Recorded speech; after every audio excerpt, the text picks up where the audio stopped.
night. 2 of them, and Mum was giving them some milk while we were there as well. So I'm really hoping that they're going to be out for you this morning. So let's keep going and see if we can get there. I'm just going to keep an eye on the weather, but hopefully it will hold for us.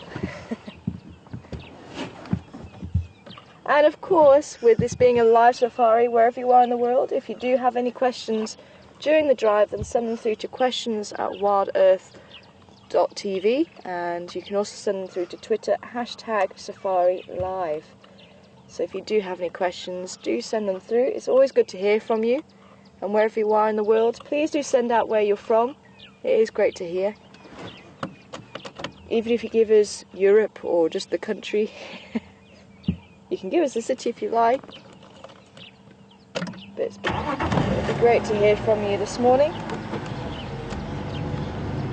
And of course, if I have any questions for you guys, you can also send your answers through via those 2 methods.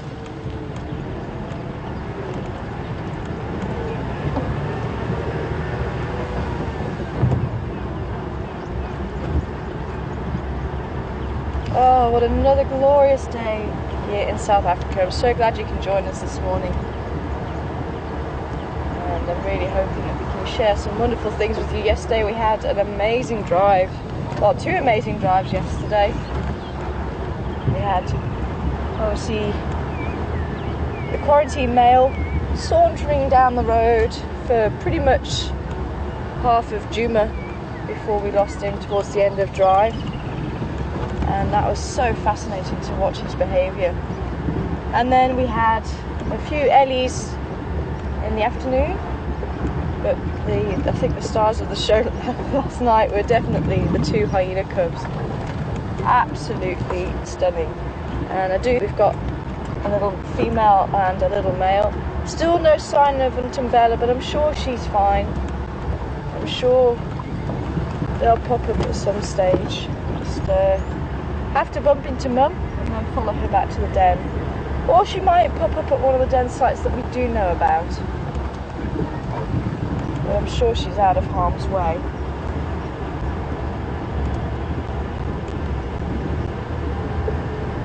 So I think it's worth us checking the site on Zoe's Road again just before I go. Just to see if that has any active around it again.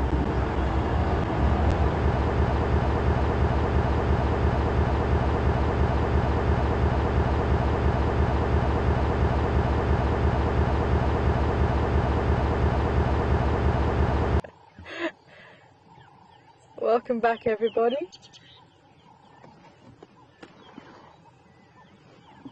Oh, we just had the Crested Franklin family just feeding, obviously looking for any seeds or insects.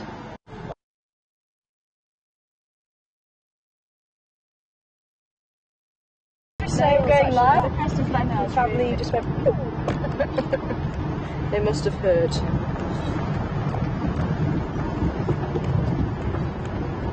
But if you're not sure if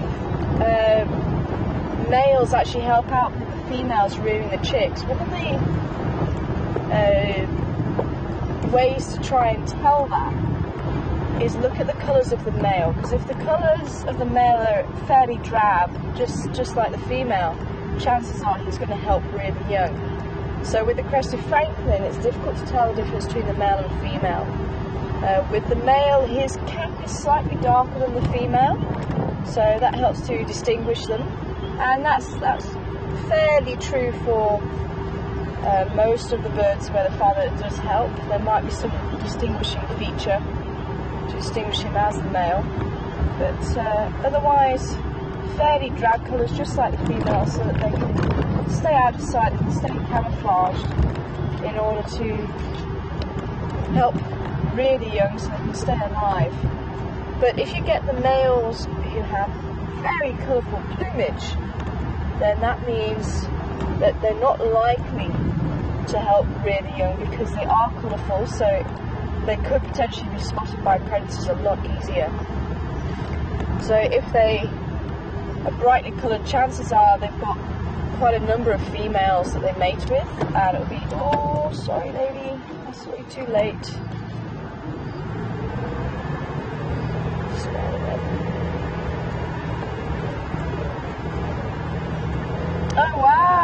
two hippos at Gary Dam fighting. Unfortunately, we are a little bit too far away to catch up with that, but maybe you guys can keep an eye on it on the Juma waterhole. On the camera there that runs 24/7, so if you are hooked to what's going on at Juma, then you can tune into that camera any time of the day. It runs 24/7. And you can see what activities happen there. But wow, two hippos fighting. Very, very cool. If I wasn't so far away, I would definitely try back there. But we almost at the opposite corner of Juma to where the waterhole is. Absolutely fantastic. And it's also the same with long tails or trains and things like that. Chances are the male doesn't help rear the young with the female, and that's why the females are so drab in colour quite often. It's because the female of those species, she is the sole provider for food for the chicks. So if she dies, then the chicks will likely starve. Especially when you've got things like the weavers, for example. The female's quite drab in colour, the male has this bright yellow plumage, black head, in a lot of the species, but he's very bright coloured. So the female rears the young alone, he'll have many female mates, she'll rear the young, and as I say, if she dies, the chicks that are in the nest are helpless. They're all featherless, and the blind as well, their eyes are closed, and they need a lot of help. So the parent has to go and look for the food and bring it back, whereas the crested francolins that we saw on the ground, the chicks are born fully feathered, they're able to run pretty much as soon as they hatch. Ducklings, they're the same, and they're able to find their own food, but the parents are there for protection.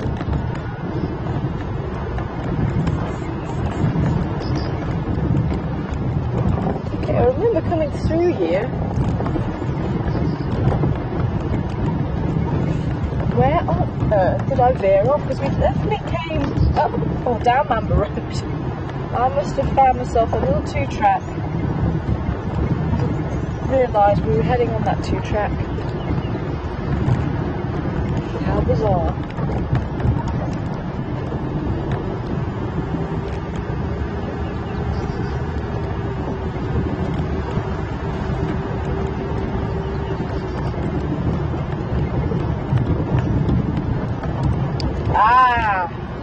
No, we didn't come down Mamba Road. I must have miscounted, because I don't remember the pipe.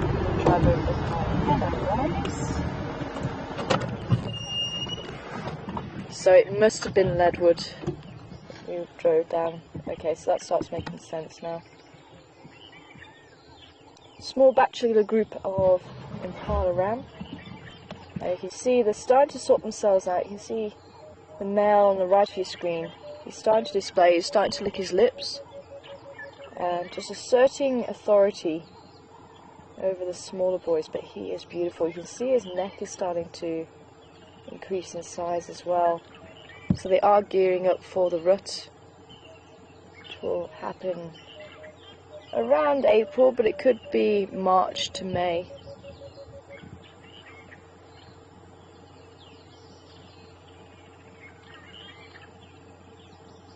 And you'll start to hear a lot of roaring as well. It's amazing, these beautiful antelope do actually roar.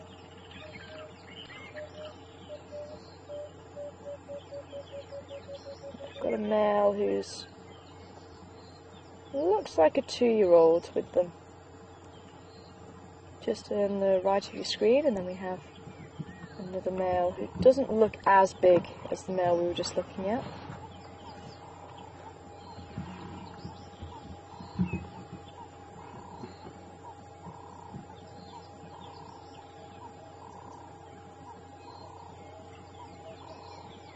Again, outside of the breeding season, they will form bachelor herds for safety in numbers.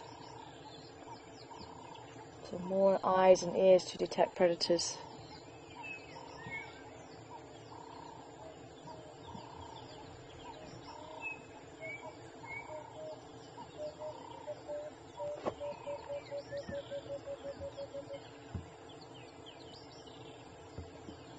And obviously with them being a lot smaller, they are having to be on alert a lot more than if there was a big herd of them.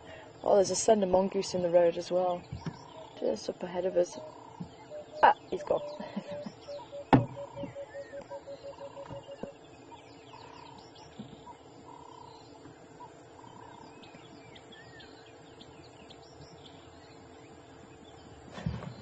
Just say, where's the other one? There he is. I'm hoping that slender mongoose might pop out for you again. He was just sat just in the middle of the road up ahead.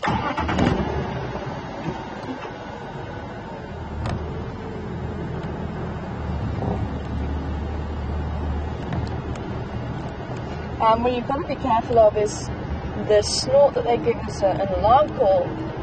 They'll often use that for territorial displaying as well. So as we go into the breeding season, especially if you're listening to the waterhole camera, do be careful to listen to the difference between the two.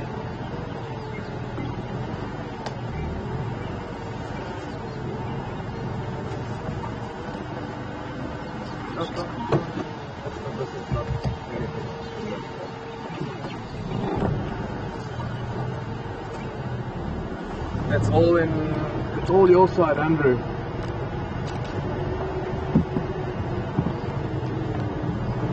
Every day we've had those problems. It's your side. You must either tweak those sounds there or yeah.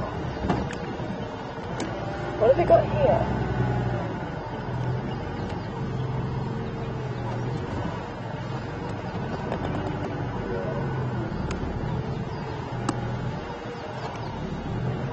So cat tracks there.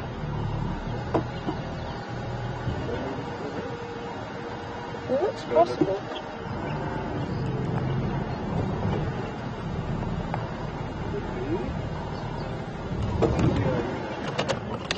Jump out and have a quick look. It is possible. Whoops.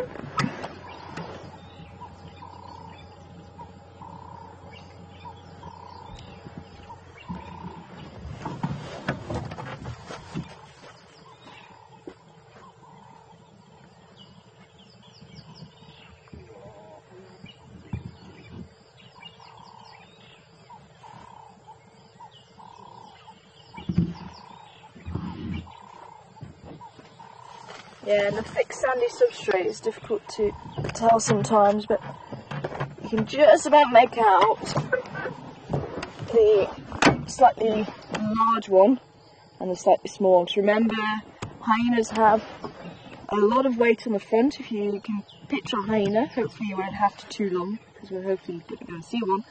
But they have a very heavy front, very small back, so they have that sloping back. So they carry a lot of weight on the front, so just to disperse that weight they have a very large front foot and a very small back foot. So even in this thick sandy substrate you can see that difference. And I just happen to see those half moon-shaped toes that are characteristic of the hyena.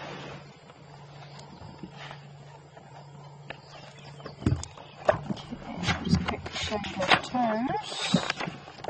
There we go.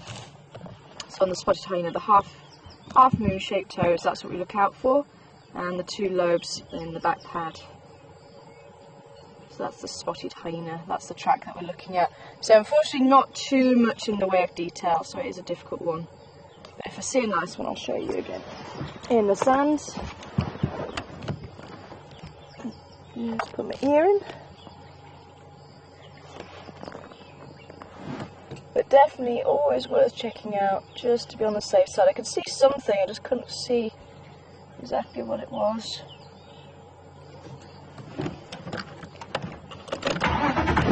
So yeah, so if you're ready for it, try and give you an impression. So the differences you need to look out for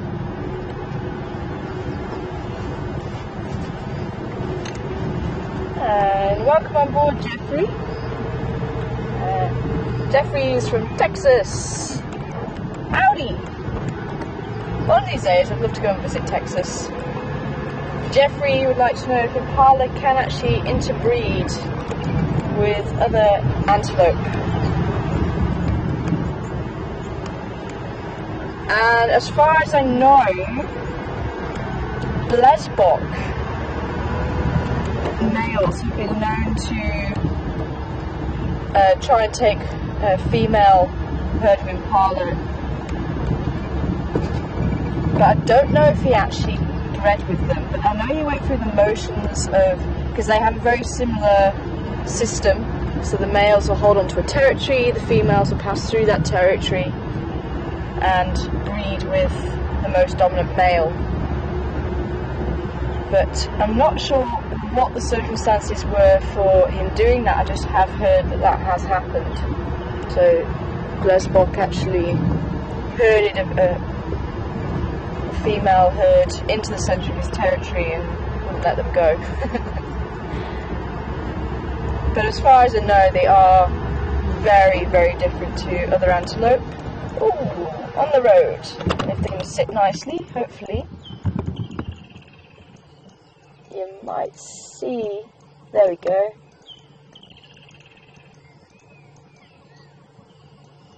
So this is your Who Sung It for the day. Questions at wildearth.tv, #Safari Live. What bird is this? You can hear them clicking away. But that's not their normal call. They usually sound like little bells.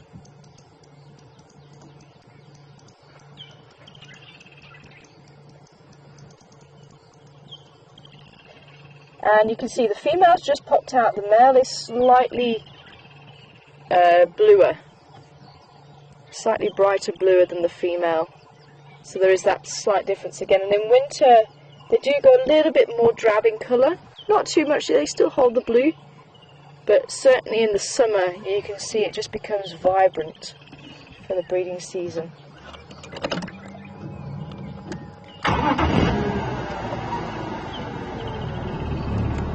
So yeah, so here it goes. This is what you need to be looking out for, or listening out for the male Impala rutting. And it goes. So if it's a very short blast through the nose, it's not an alarm call. But if it's just the blast through the nose and slightly longer, then it's the alarm call. So you just have to be careful. Sometimes they won't do the roar, sometimes they just do a short blast. But if you only hear one individual, then chances are it's not a predator, it's the male's rutting. So do be careful about that one as we go into the breeding season for the Impala.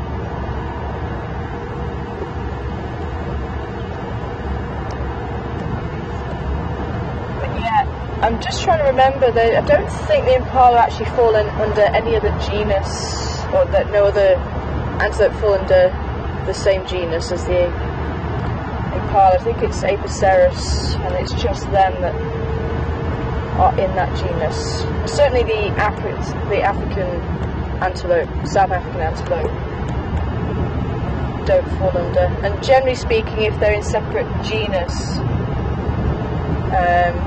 they don't tend to interbreed, but sometimes they can do, like the big cats, the tigers and the lions, they can interbreed. They wouldn't naturally come across each other in the wild, but humans, when they interfere, they have put those animals together.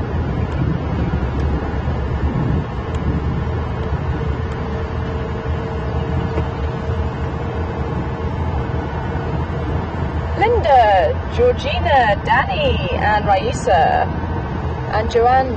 Brilliant, well done guys, and there's a few new names there as well. Great to hear. Very quick off the mark there. Blue waxbill. It is a blue waxbill. Beautiful little birds. I would say they don't tend to stick around very often. They like to bob around in the bushes. Oh, we've got some eddy tracks here. Somewhere around in that way. Look out for it. So we're on Cheetah Cut Line now. We did come down Mamba Road. We're on to Cheetah Cut Line, so I've got to remember that I need to see the pipe to go down Mamba Road. So I must have been distracted thinking that I'd already counted one turning and it wasn't. That wasn't the case.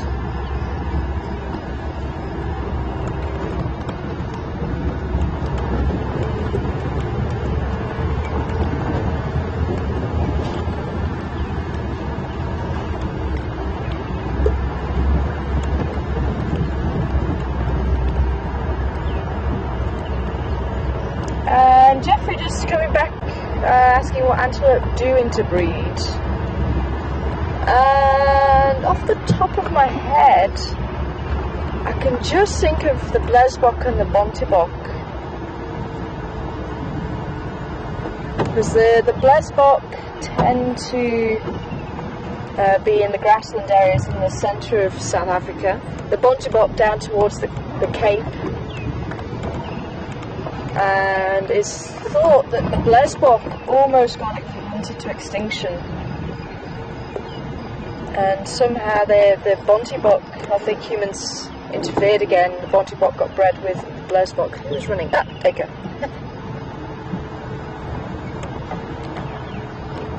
And unfortunately, the blesbok aren't the brightest of creatures when it comes to the hunter's rifle. Most animals kind of learn, but the blesbok kind of didn't.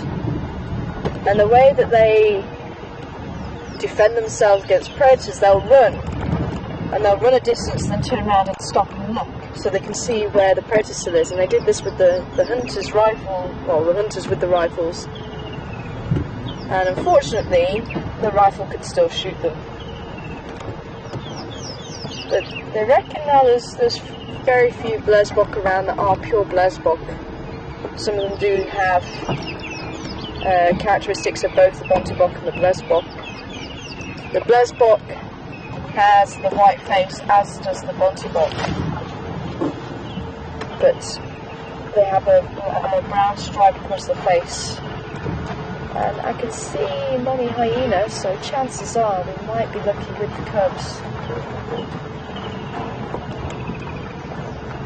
She's using this hole now rather than the one around the back as well. Hello, lady.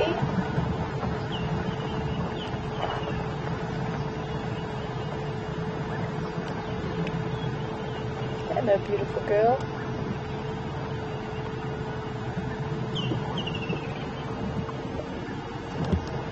Okay, I think the cubs have been out feeding, so I'm just going to...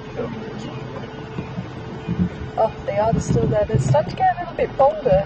Hello, little one.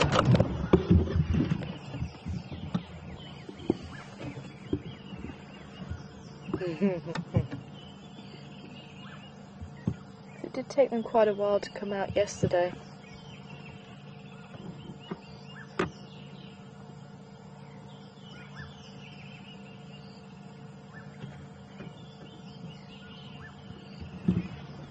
Welcome on board this morning, everybody, and for those of you who haven't seen the baby hyenas, hopefully you managed to get a glimpse, and we'll see if we can stay so you can get to see them a little bit better.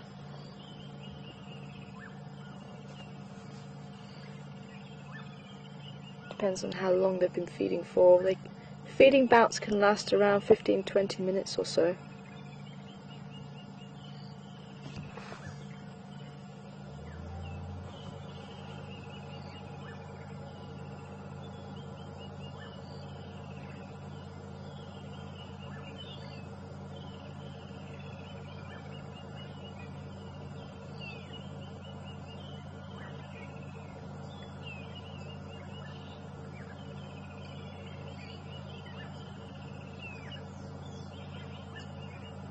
Now, what's quite normal is to have one cub lay down her belly and the other cub between her legs.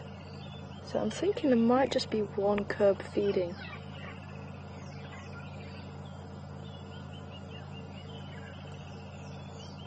Maybe the one's already had its fill. Or it could be that the female's dominating the other cub, which I think could be a male. say males aren't as aggressive as females in hyenas.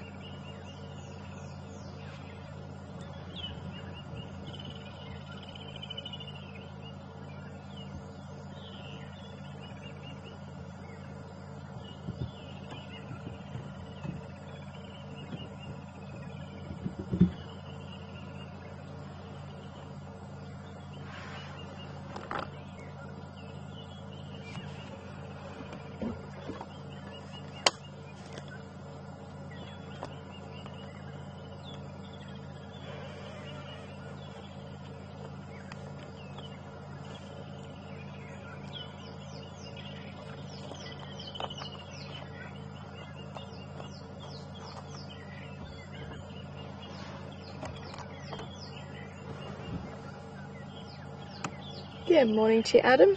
Not sure where Adam's from, but welcome on board this morning. Adam wants to know where all the hyenas are. Don't they all den together? Not necessarily, Adam.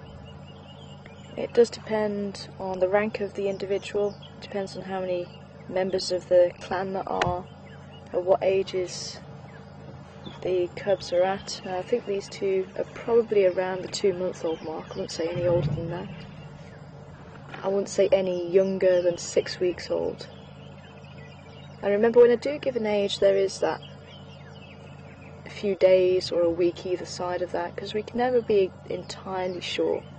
So when I do give an age, it is just an estimate, just to give you a ballpark figure. But it apparently works in when I first saw them. I said they're probably about 2 months old, and then I heard that it looks like this female was seen end of November heavily pregnant, which tends to mean if you see a female is pregnant, they're going to give birth within that week.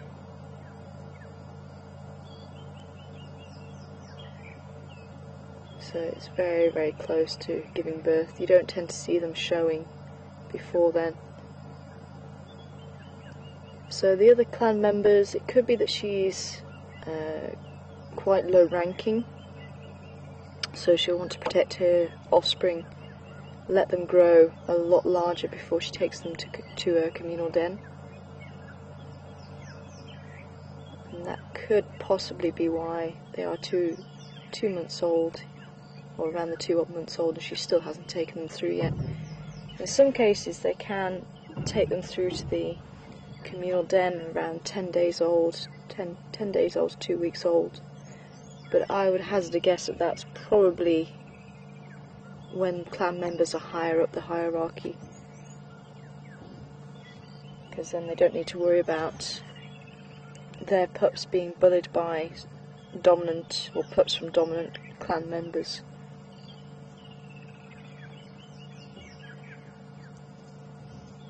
But we're not sure who is the matriarch of the clan now. I haven't seen Floppy here. She might still be around, but certainly 3 years ago she was the dominant. Every hyena that she met, they had to greet her. So just like dogs, they go and sniff around the genitals to greet, so you can tell which one's more dominant by which animal actually goes to greet the other one.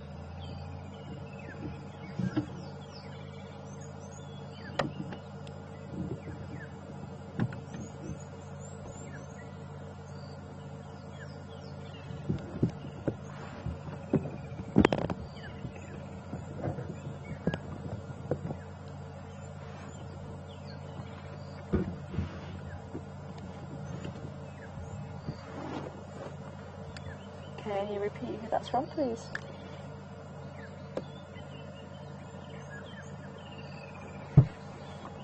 Hi, Sally in Wisconsin. Welcome on board to you this morning. I hope you're well. And Sally wants to know, if the hyena mum dies, will humans interfere and take the pups to a rehabilitation centre? And unfortunately, Sally, we can't interfere. It is nature. If something happens to the mum, the pups will have to face life as it happens, unfortunately. And not every carnivore can survive, and this is really what we've got to get our heads around with nature. If every carnivore survives, they'll just demolish the herbivores, and as sad and heartbreaking it is, it is the fact of life, unfortunately. Now, if it was human caused, so if this hyena got shot, or if it got caught in the fence or something like that, then we would interfere, because the female wouldn't have been killed unless it was because of humans. So that's when we do interfere, and if anything happens because of humans, that's when we will interfere. But otherwise, you've got to let nature take its course. And if you think about it, how many other mothers are out there, it's even just within this clan, that we don't know about? So what then makes these two pups special? So if something did happen to this mother and something happened to another hyena mother, surely that's a little bit unfair, because if we go to save these pups or cubs, what about those other pups and cubs if that mother died that we don't know about? And that's what I'm trying to say, is that this happens in nature even without us knowing about it. A lot of things happen without us knowing about it. So it is giving them an unfair advantage if humans do interfere. But as I say, it really does depend on the whole situation as well, because on the flip side of the coin, we are human, and if we were there and we knew that the female was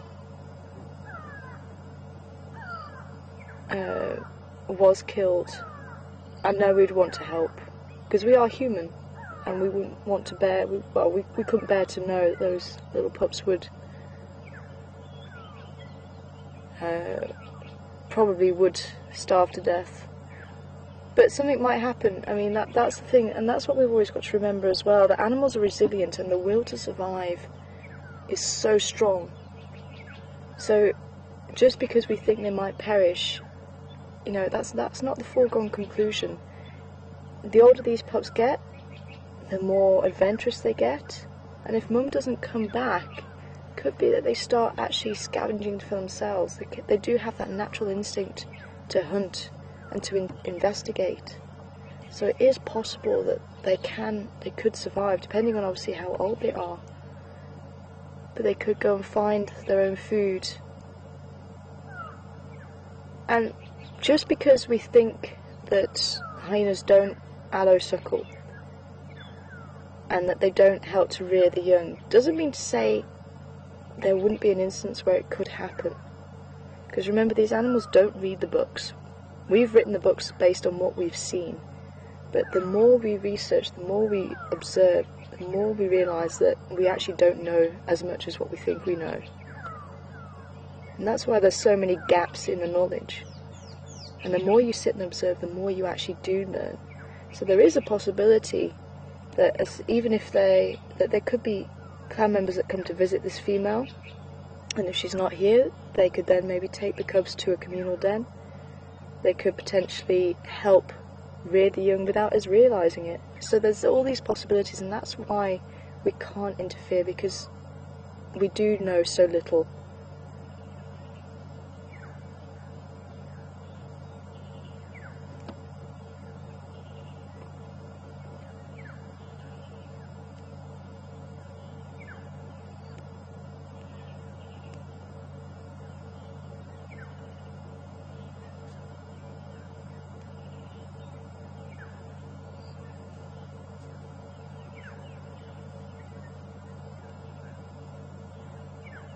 And one of the other things, it always springs to mind after, because I do ponder on these questions as well.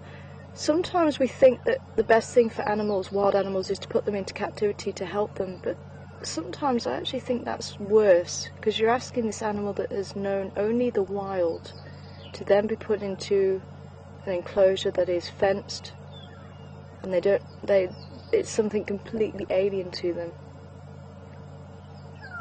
So again, is it really ethical to put them into one of these areas?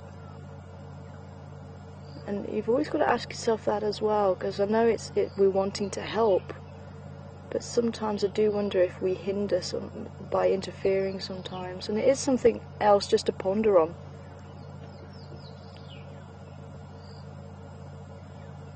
Welcome on board, Cindy.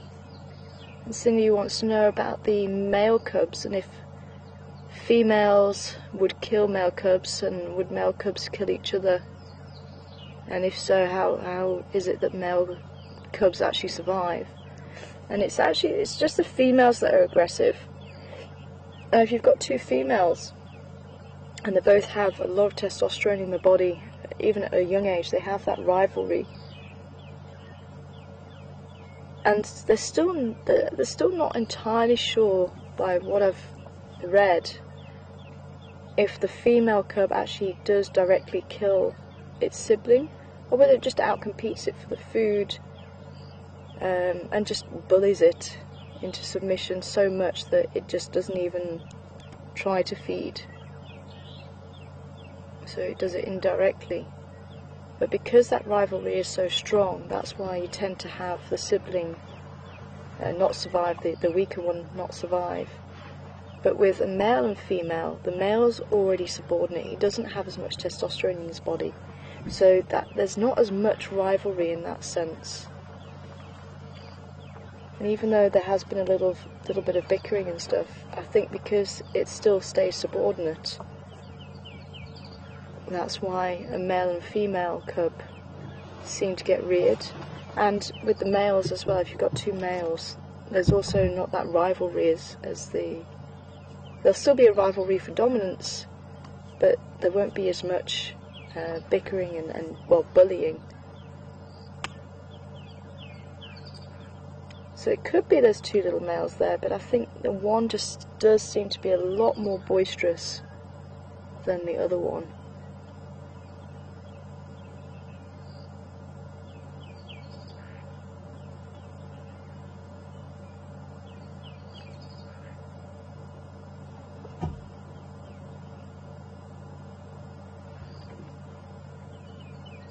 There is a pup still drinking there. Once you start to see, you see Mum's fidgeting a little bit, so it is possible she's going to move, or it could be that pups are almost finished feeding, unless they actually have finished feeding. Maybe that's just the teat I'm seeing there. I thought there was someone attached to it.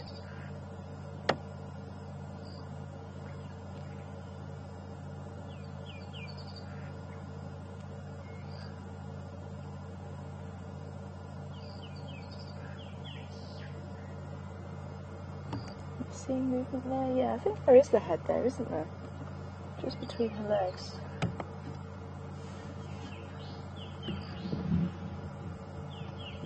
Or was it just the shadow?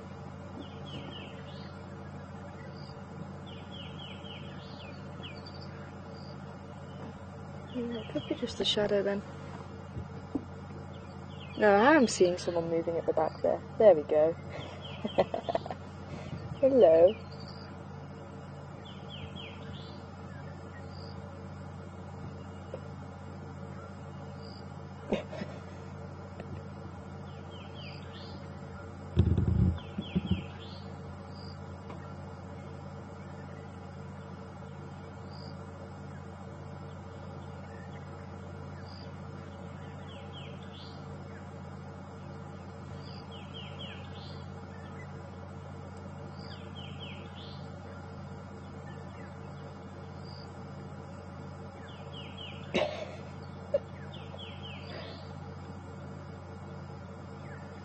You can see no spots as yet. You'll only get the spots when it's about 4 months old.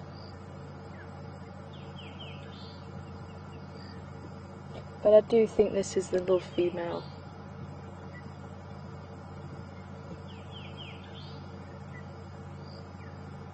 She's just a lot bolder and a lot more boisterous than the other little pup. And the other one does tend to stay back in the hole.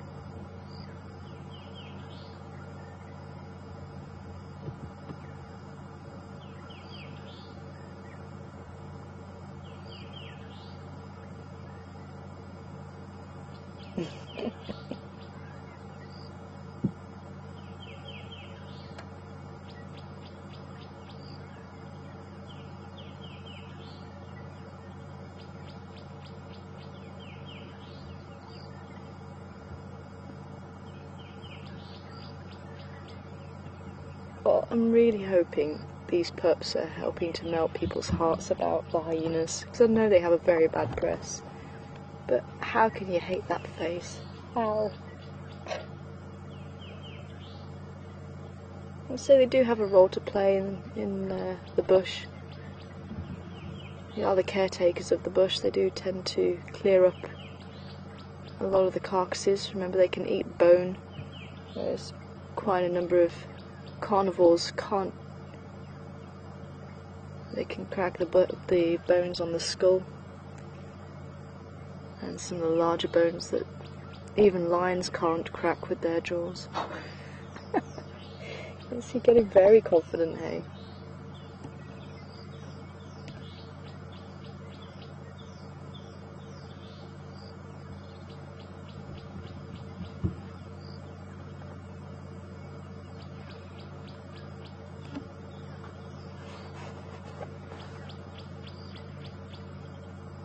As I say, I must admit, I do find it odd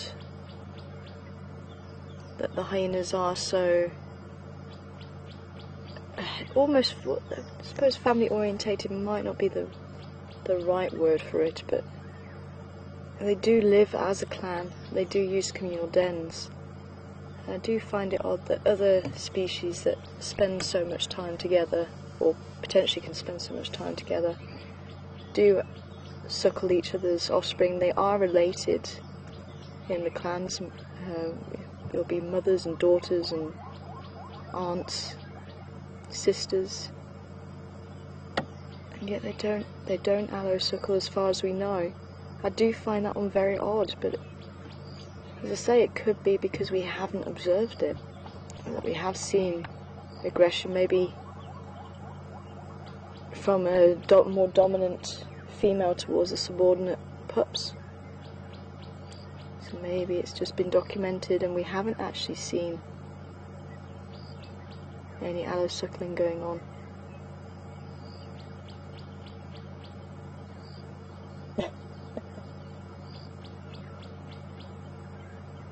And as this little pup gets older, well, as the pups get older,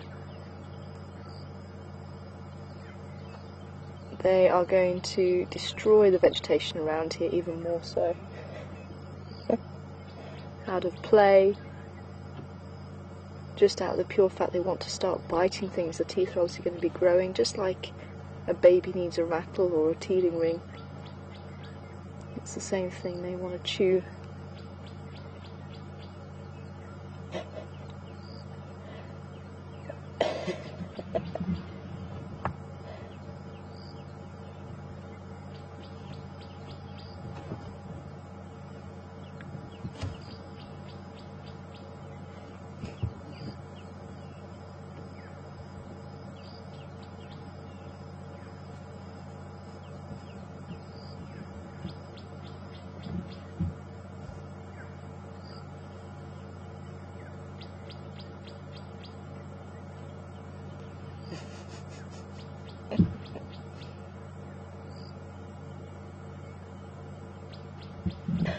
Time to wake up, Ma.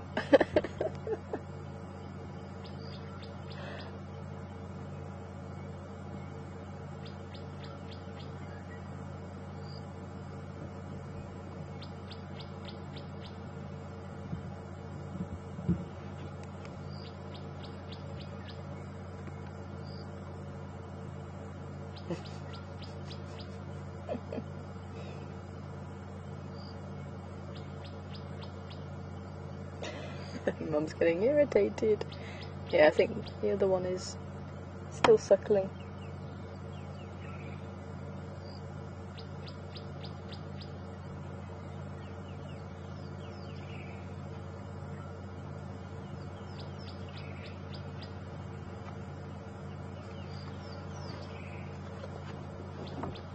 Stations and busy car and cheetah cut lines active. Cheetah cut lines active.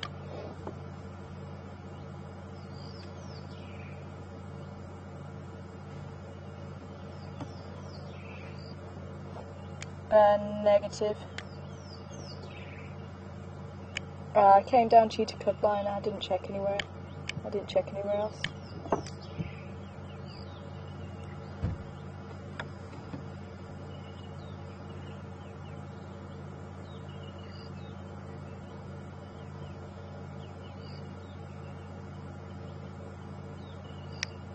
Hi, Karen in New York. Welcome on board this morning. Karen wanting to know, how do spotted hyenas mate because of the odd genitalia. I would love to see it. I think Mark saw it a few weeks ago, and I'd love to see that footage because I've never actually witnessed it. But apparently the male does have to somehow wriggle underneath the female, and he still has to insert his penis inside of her. But as I say, it's just it looks very awkward, because remember, the female genitalia does resemble that of a male's. It's just hers obviously slightly expands a lot around his penis, but it's, yeah, it is just very awkward, and I think he does have to get into a certain position to allow that to happen. But it's a very dangerous thing to go through as well for the males, because remember, the females are so aggressive and so dominant, and they almost have to bow in front of the female and ask permission to approach her. And that's really where pups from the matriarch, the male pups from the matriarch, score, because they tend to stick around a little bit longer than normal males do. They stick around the den for about 2 years and then move away. But the matriarch son tends to stay a little bit longer, usually up to about 3 years. So he's got a lot of confidence because of obviously him being the matriarch son. So he would be used to having respect from the other hyenas. So he'll have that confidence. He'll be larger before he has to go out on his own. And it just makes life a little bit easier for him in that sense. And that's why they tend to be the breeding males, because of that confidence. And so they have to bow in front of the female and work their way closer towards her.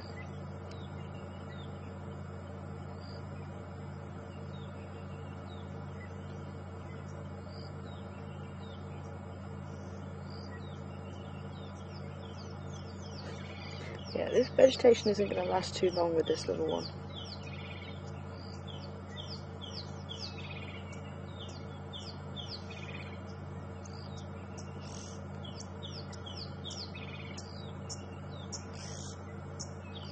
You can hear the oxpeckers overhead.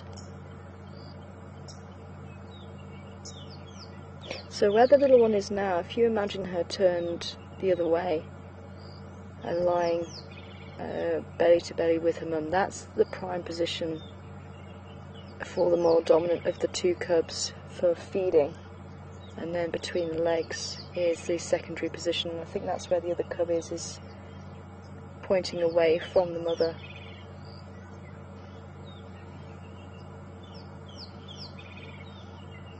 Yeah, so almost like where baby is now.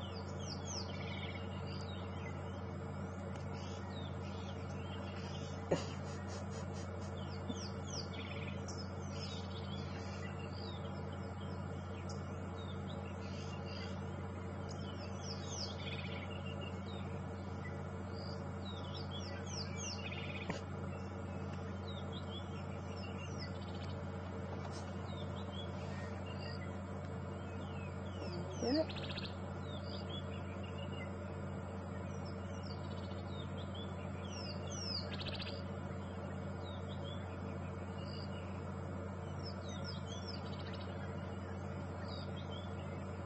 Okay, so that is definitely the dominant cub, and there's the second one, just in case anybody was wondering if he's still around.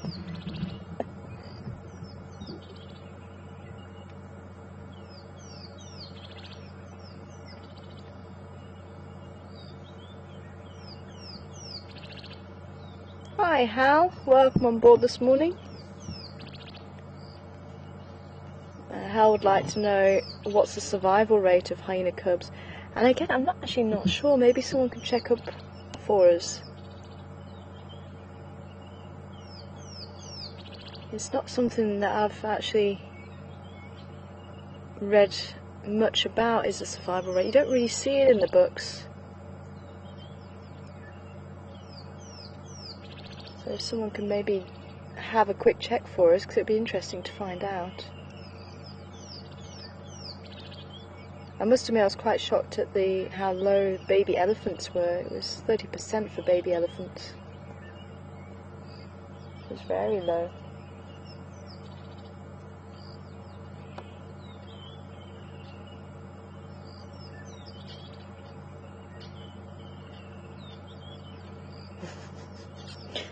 These two are definitely going to destroy all this vegetation.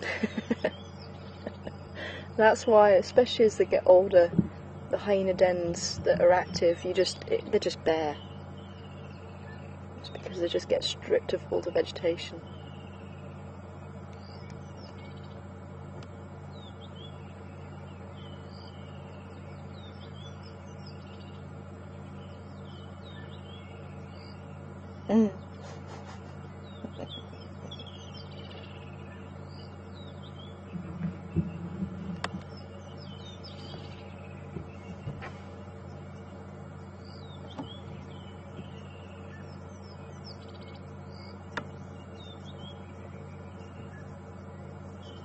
Okay, so there's the people who are watching the hyenas mating. They're saying it was just like dogs, just a little bit awkward.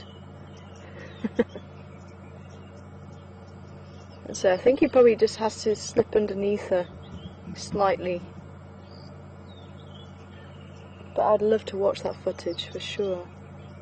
If anyone does have the link to the clip, that would be wonderful.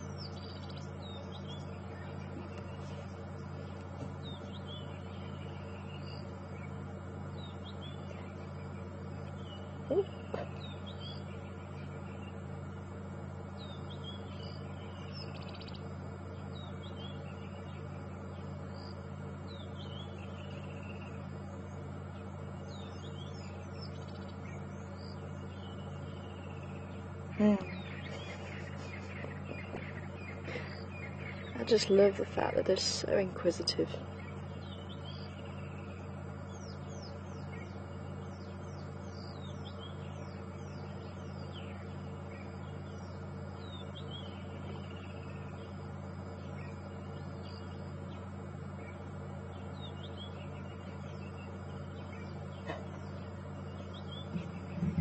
You can see, even if Mummy is snoozing away, she is still on high alert. Now, if she was to stand up quickly, if there was something coming, these two would scatter straight into the hole. There is that survival instinct just to make sure that they get into the hole. And if you were present when we saw Ntumbela and her mother actually taking Ntumbela away, because I think she was scared by possible scent of the lions that were left behind. It took her 5 attempts to get a good grip on Ntumbela, and every time she tried to get a decent grip, carrying her like a cat carries a kitten. I wonder what's going to happen with this little one. Yeah, it's not solid, little one. But every time she loosened her grip, little Ntumbela was straight back to that hole. She knew that was where safety was.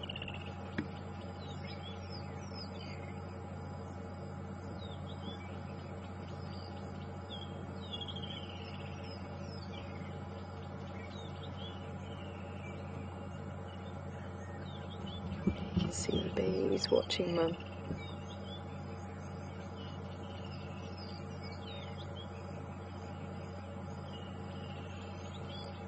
And as soon as Mum isn't here, especially at this age, they're probably going to be hiding away in the hole. But as they get older, they're going to be out and about, but still, any sign of trouble, straight back in the hole. There you go. She thought she saw something. And then realised she didn't.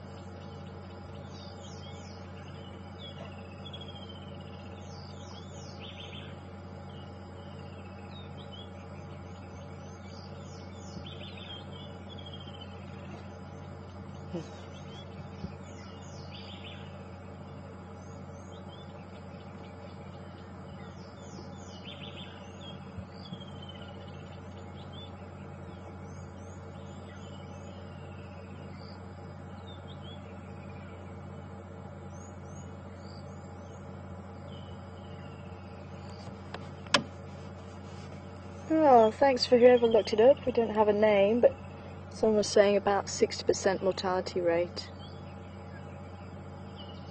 for baby hyenas. And I think that probably has a lot to do with the sibling rivalry as well, the siblicide between the daughters.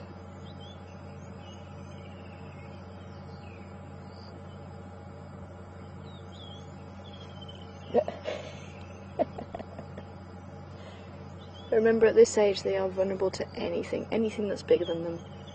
Jackal, mongoose, snakes. If there's an eagle around and they out and about, there's no reason why an eagle wouldn't take them. If they weren't quick enough.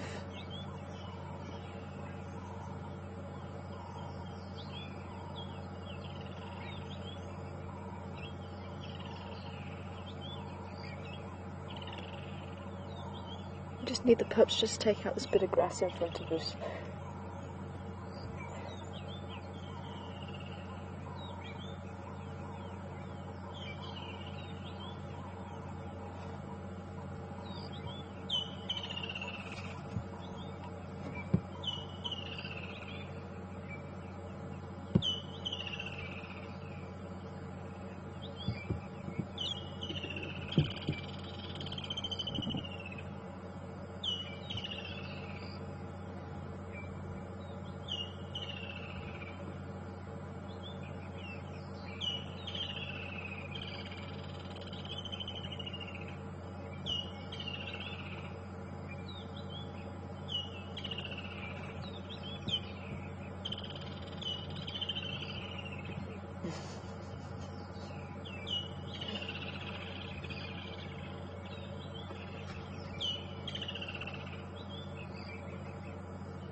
Can't see those porcupine quills anymore.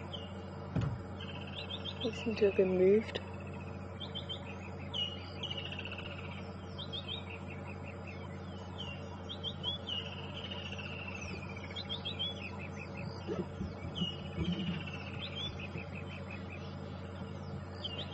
And apparently the hippos are still fighting. That's amazing. That really sounds like it's a good fight. I will definitely try and make our way back that side.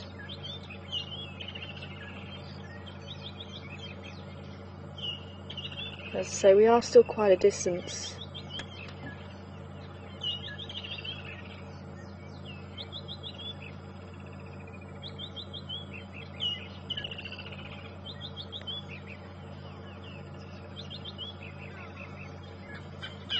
Hi Valerie, welcome on board to you. Valerie would like to know if female pups from the more dominant females are going to be more dominant, or is it the look of the draw? And they are generally more aggressive. Again, it's their birthright. They will learn from a very early age when they interact with other hyenas that the other hyenas will give them respect, so I think that gives them that confidence.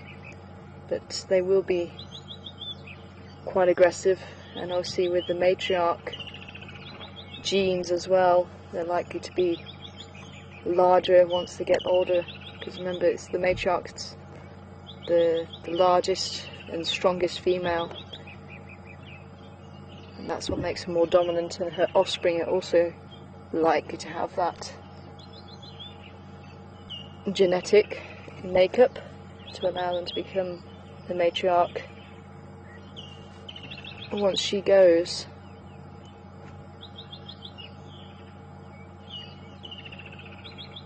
But there will be a few genetic throwbacks as well, because obviously it is genetics.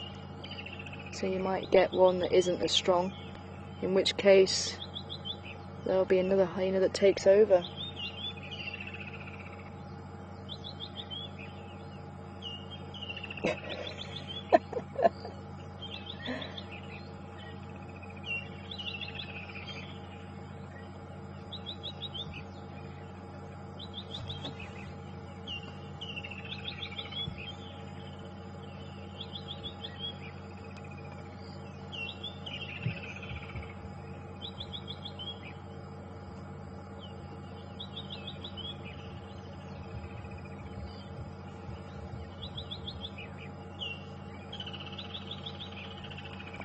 Thanks, Penny.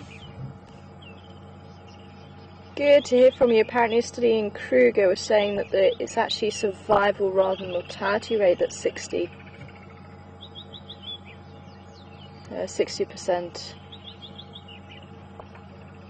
And apparently, according to the study in Kruger, it doesn't matter if it's male or female, which is quite interesting. So it's not weighted on either sex, which is very interesting. So I would have thought that the females, it would be up there. Very interesting. Thanks, Penny. Great to hear you're on board with us this morning. I hope you're going to send some nice weather our way from Durban.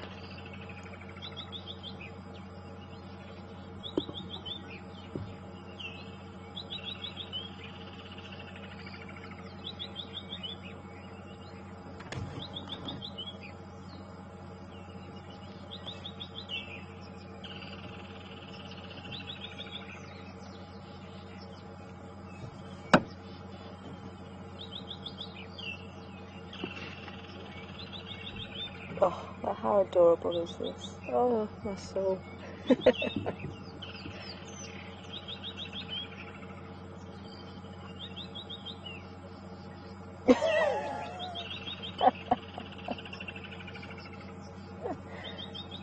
I was going to try and drag him on the floor then. Come here.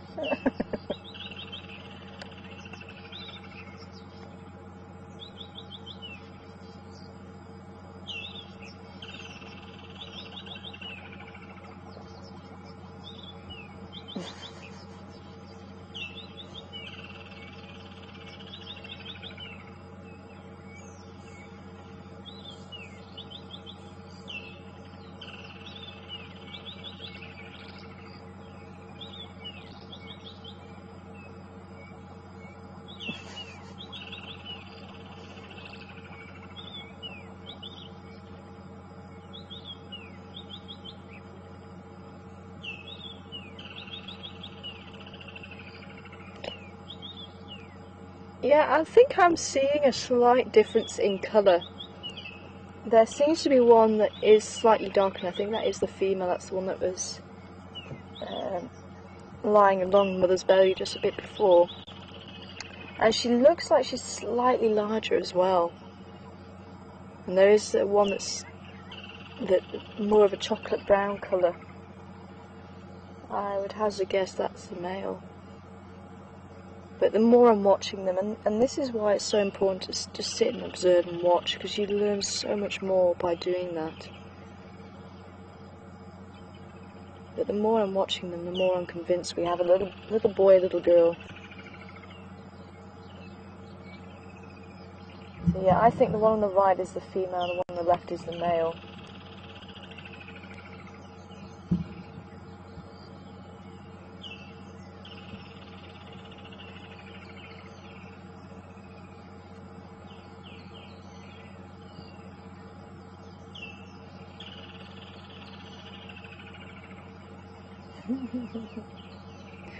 They really are full of beans this morning.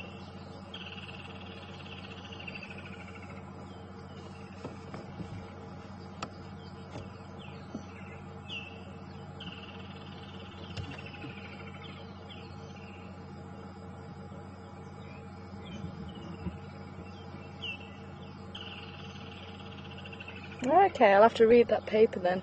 Apparently there's a paper that's been published that's saying mortality rate 60%. And again, it depends on where this paper's written. So it could be in the Kruger, the survival rate is 60, and it could be in other places where this paper's been written that the mortality rate is 60. And this is why it's important to have studies in different areas, because what is true for animals in one area may not necessarily be true for animals in a different area, because there's different factors that influence. It could be that the mortality rate is higher from where, if you can find out where that paper is written, that'd be great.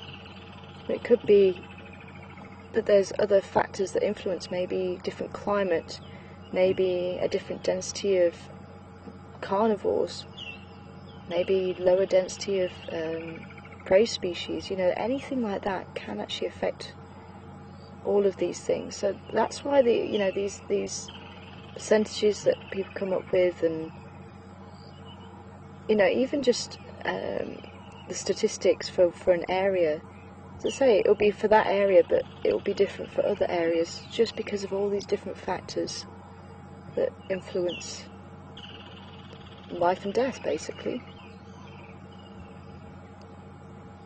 Okay, so that study was in the Masai Mara. So yeah, I could see why maybe the mortality rate is higher in the Masai Mara. And one clan as well, so it was based on one clan.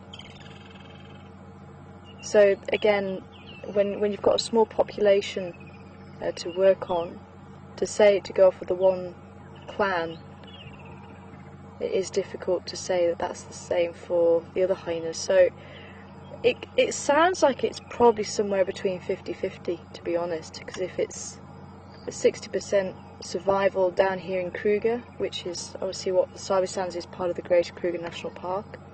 Kruger is just a stone's throw away. And in the Masai Mara in East Africa, Northeast Africa, the mortality rate is 60%. So I think it would be fair to say it's looking about 50-50 survival rate for hyenas in their first year. But this is why it's so fascinating, and this is why research on the ground is so important.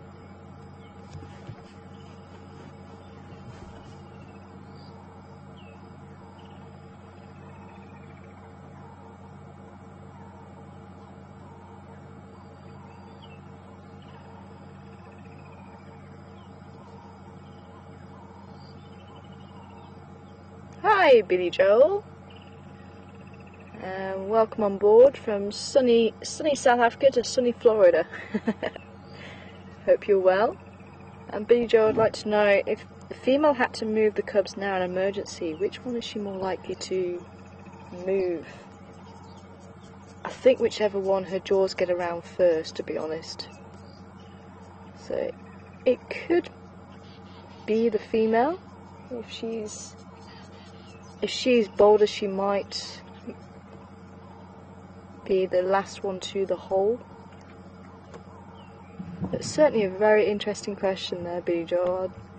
I'm hoping we won't find the answer out, because it would mean that there would be a carnivore around here.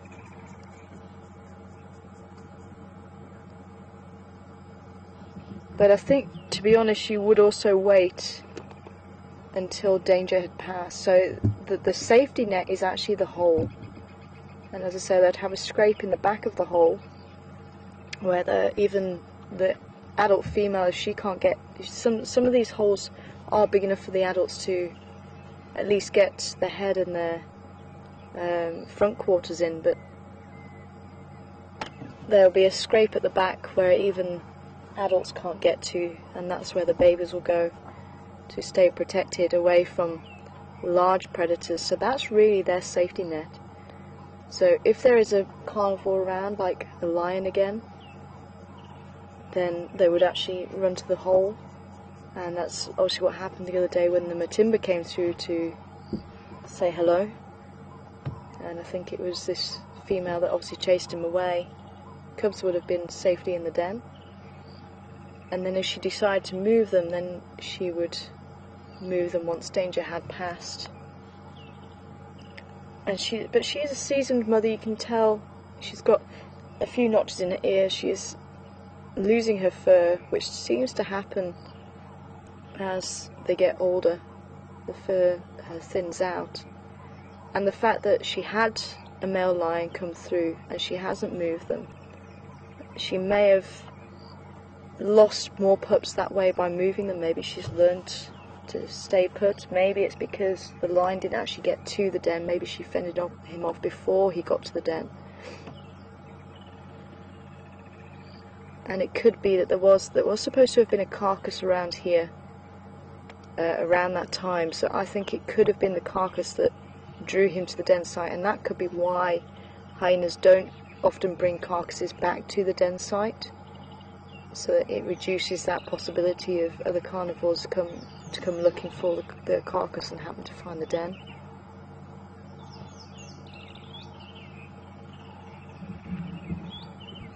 But yeah, it'd be interesting, Billy Joel, which one she would take.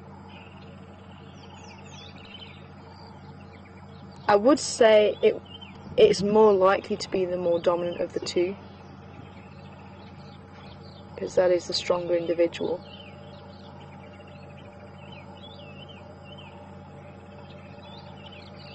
So if you're going to put that is the stronger individual.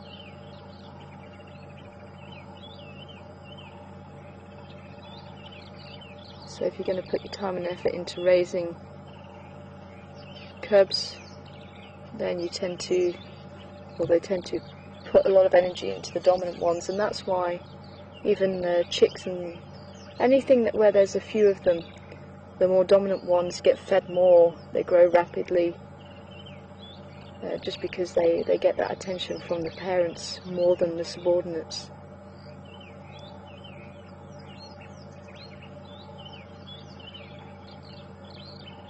Well, absolutely fantastic to spend some time with the pups and have them playing around.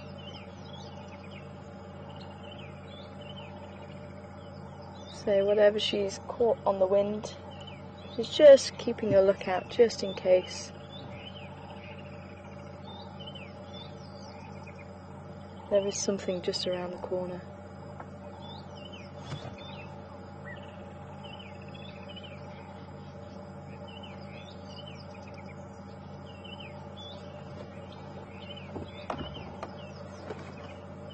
You cut out there, can you repeat it?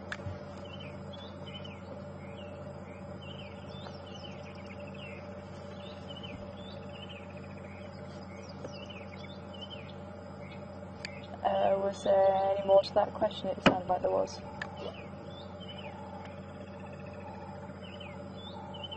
Hi Jennifer. Was there any more to that question? It just sounded like there was. So I think you're just asking how old the cubs are. Okay, it sounded like there was an extra part to your question there, but just wanting to know how old the cubs are.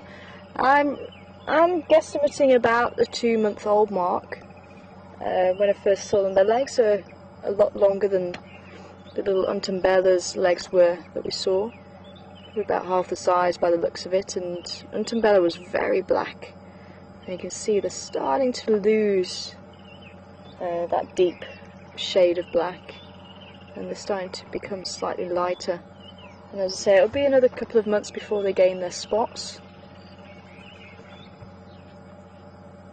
But apparently this female was seen towards the end of November, beginning of December, heavily pregnant, which also works in with them being around the 2-month mark. Well, I think we're going to leave this lady to it. We've had a wonderful sighting with her. Just making sure that she wasn't picking up any scents. Of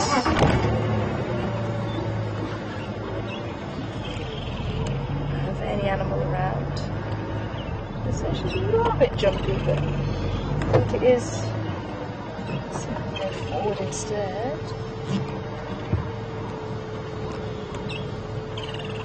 So instead we're trying to go over a mound, I think.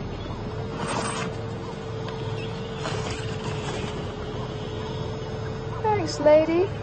Keep them safe, hey?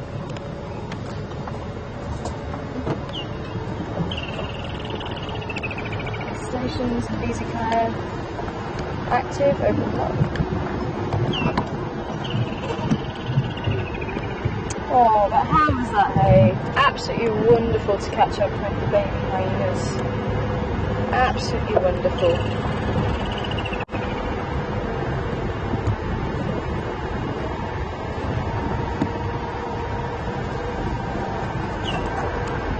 So they're certainly getting quite brave now.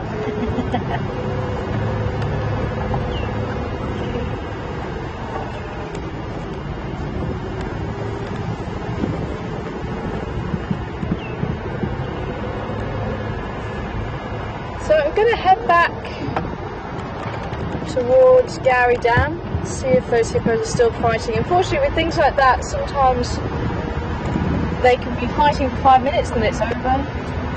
So if you turn around and try and head back, it's over by the time you get there. But at least, hopefully, you've been able to watch the hippos fighting on the Juma waterhole camera. As I said, we were quite close to the hyena den, and I think it's certainly worth taking the time out to go and spend a bit of time with those baby hyenas. Very, very cute indeed. But so if anybody is watching the Juma waterhole camera, if you can give us an update on whether those hippos are still fighting or not, that would be great to hear. And if they are, we'll make our way that side. Otherwise, we might just potter around down this side and head up towards Ruffles Hook Dam. If those hippos are still fighting, then I'll see if we can try and make our way that side.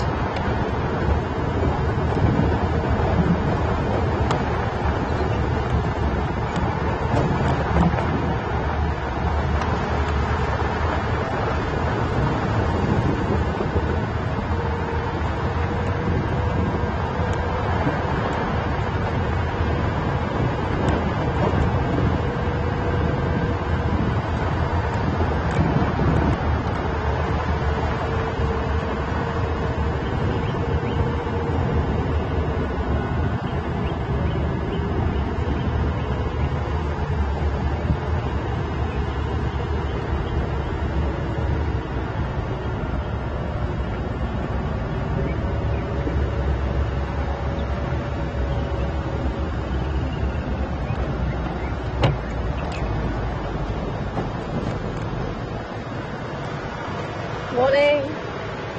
Morning. How you doing? Hi, I'm Tara. Hi. Yeah, you too. Hi, guys. What's happening? Just in Busy Kaya. Oh, okay. It's active with the 2-month one, so otherwise, not Good. much. Yeah, that's maybe the tip is I hear about Hoffman. Guys from the. No, unfortunately not. Two of them. Yeah. Are they still with the sticks? They are just by themselves there, but they won't come one or two triple himself. They can stop. Oh, here's hoping. Okay. Bye.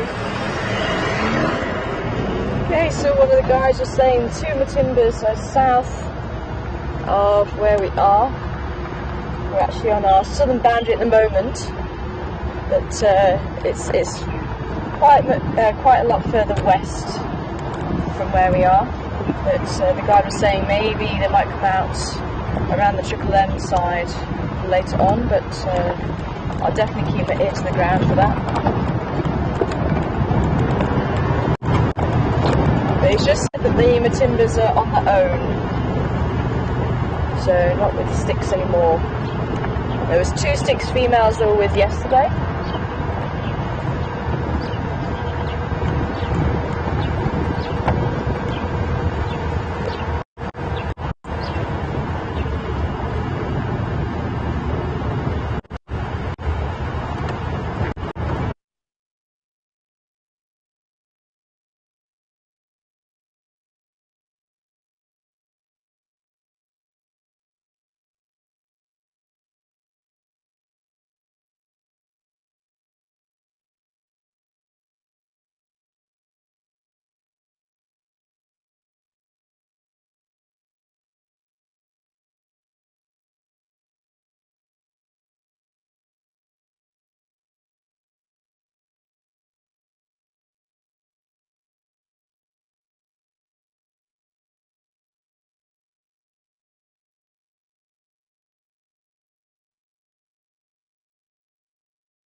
Some buffalo bulls again here at Twin Dams.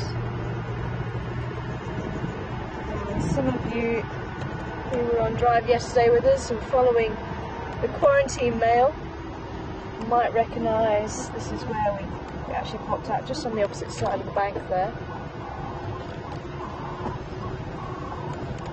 So quick hello to the buffaloes and just check to see if there's any activity going on. This is where he used to lie, it's just on the mud bank to our left.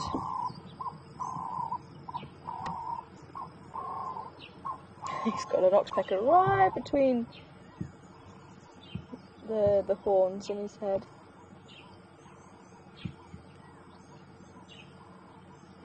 So they would have left, they're actually becoming a bit like hippos, they would have left the water last night to go and find good grazing areas and then returned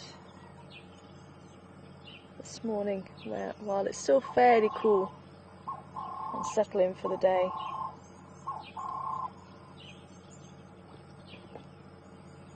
They're actually not closely related to hippos at all. Hippos, they've actually been reclassified and they're now closely related, according to DNA, to whales.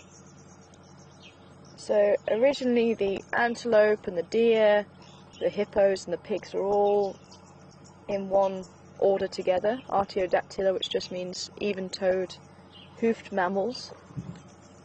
But now, based on genetics, they've been reclassified. So pigs are in an order on their own, the hippos with the whales, and then the deer and the antelope, and the buffalo and cattle and things like that, the hoof mammals, who are ruminants, are in an order together as well. So it's all been split up. And they're doing exactly what all of the species in that order do. They ruminate, and he's chewing the cud at the moment. So re-chewing what he's already swallowed into his first stomach, and it's been regurgitated back up with bacteria, and it's getting chewed around with saliva as well to help break down the really tough cellulose that's in the plants, and that's how they deal with it. So they break down the walls of the grass and break down the cells by chewing it so much. It's a very important part of the process, and during that time they can either find some shade or, as you can see, sit in the water, sit in a mud willow and just while away the hours re-chewing. And once it's all nice and mushy, it'll be processed through the rest of the stomachs. And you can see the blacksmith lapwing right in the back behind the buffalo.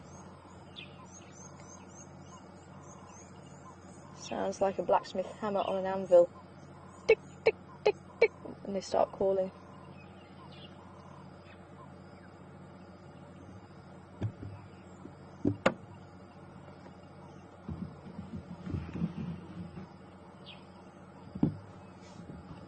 Cool, let's move on.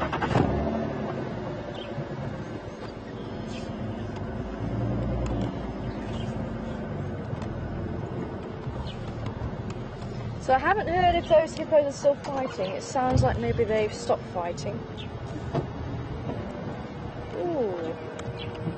Can you see the dung here? Let's even get that. There's some more underneath the bush over that then. Okay, so here's your who dung it for this morning. There's that one, and then there's another one up, just slightly further up the road as well. So not pellets,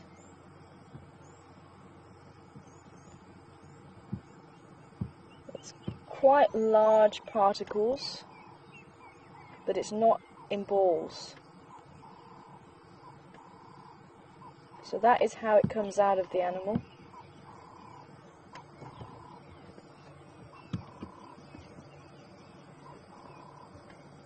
So it's not been broken apart by dung beetles or being driven over or anything like that. That is normal. We're right by Twin Dams.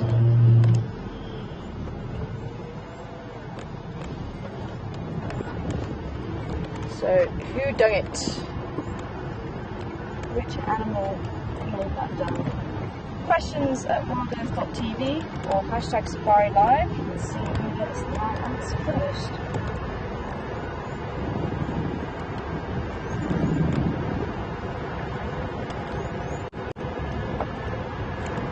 There we go, the entire franklin crossing the road.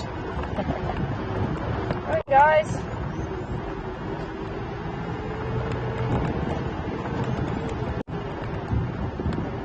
They do tend to run more than they do fly. There's some more here.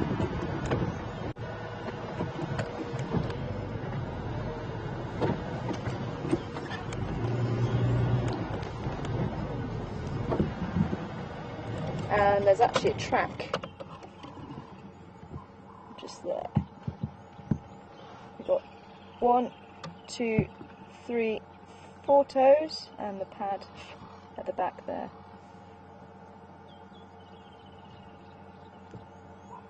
And there's the dung.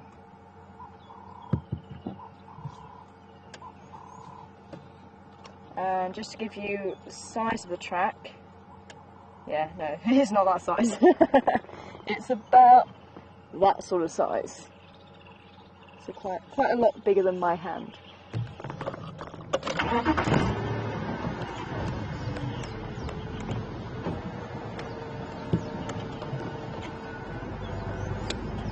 Anne, Diane, Jody, Raisa, well done. Louise. So the first one's off the mark with hippo. Well done everybody. Hopefully that track on the ground actually helps you if you weren't too sure. There's some more here. So once when the animal goes to the toilet, they actually flick the tail. They'll do that. And they'll do it whether they're in water or unmanned. And they're not too sure why they do it. It could be territorial marking, but they also think they don't hold territory outside of water. And females do it as well as males. Could be to help them find the way back to water. That could be a possibility. That eyesight, the eyes are very small compared to the size of the head, so it's possible.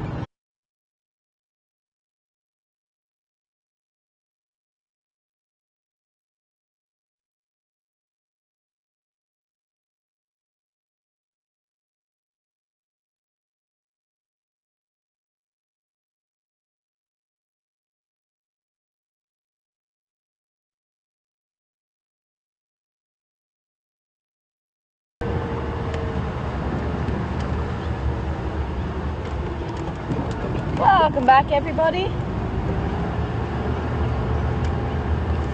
Lost you for a little bit there. Near a hammercock just off to our left here. Just flew over. It's only quite a bit. Oh, there's another one who's going to fly overhead here. There he goes. You going to land in the tree? Yes you are. Yay, well done.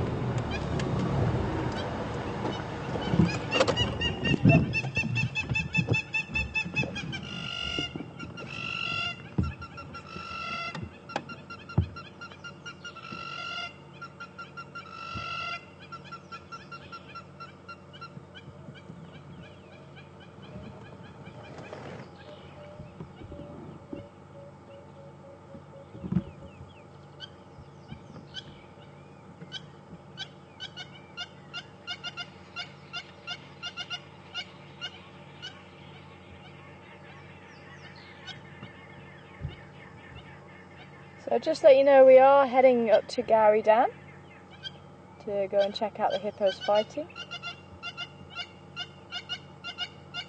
But you don't get to see this very often either.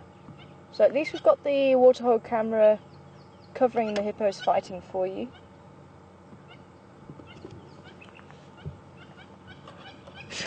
You don't get to see the hammercocks calling, and it sounds like its mate is over there. They're being very vocal, which is not normal.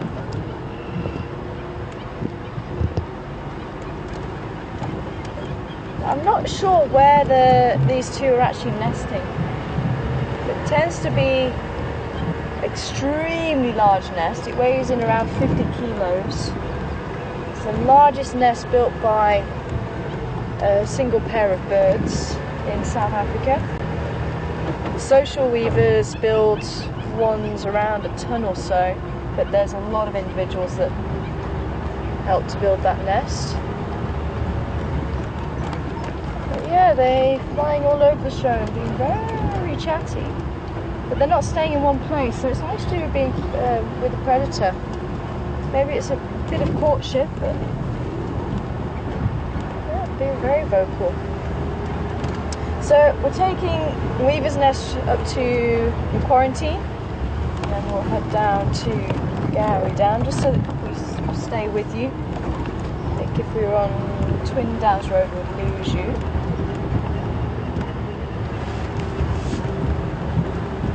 As I say, hopefully you can watch the hippos until we get there on the Juma waterhole camera.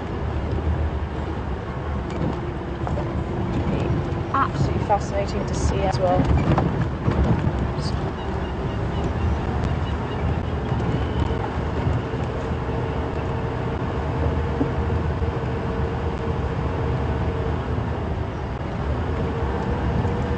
So yes, they don't know if hippos are territorial on land. As I say, I think the routes back to the dams could be a good possibility. As I say, their sense of smell, they've got huge nostrils, so sense of smell has got to be good.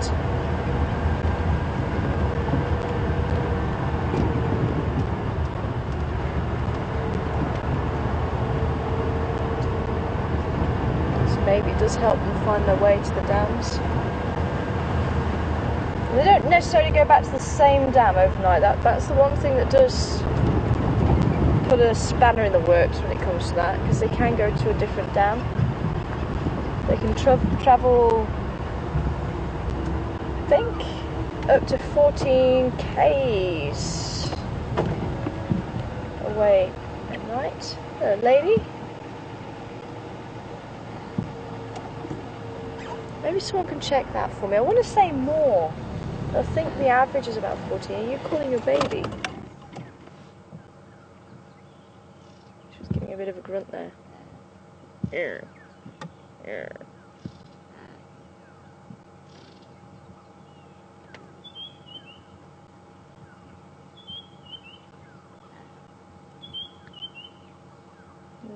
Dear. Baby's not responding. Unless baby's in the crash somewhere at the back there. I think I saw some of the other Impalas there. And baby is over there and not responding, or something happened to baby and that's why she's calling.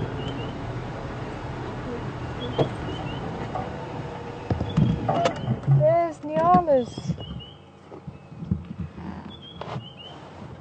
Let's see, young Nyala just behind the bushes. Where's your baby, lady?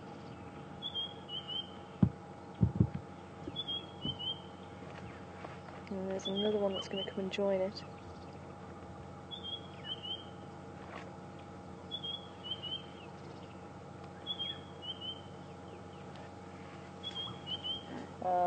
Maybe she just lost the herd. Herd are coming over.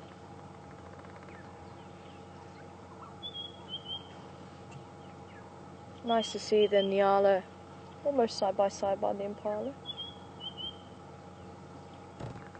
There's the female.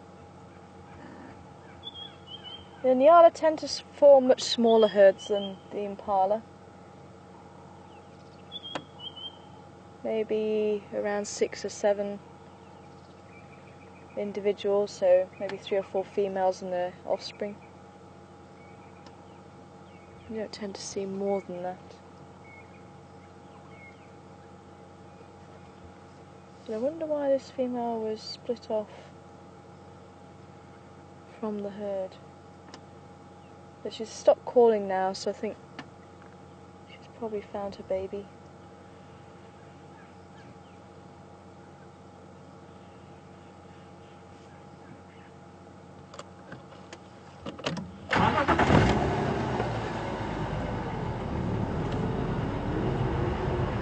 Whereas the impala, sometimes you can see 100 strong herd.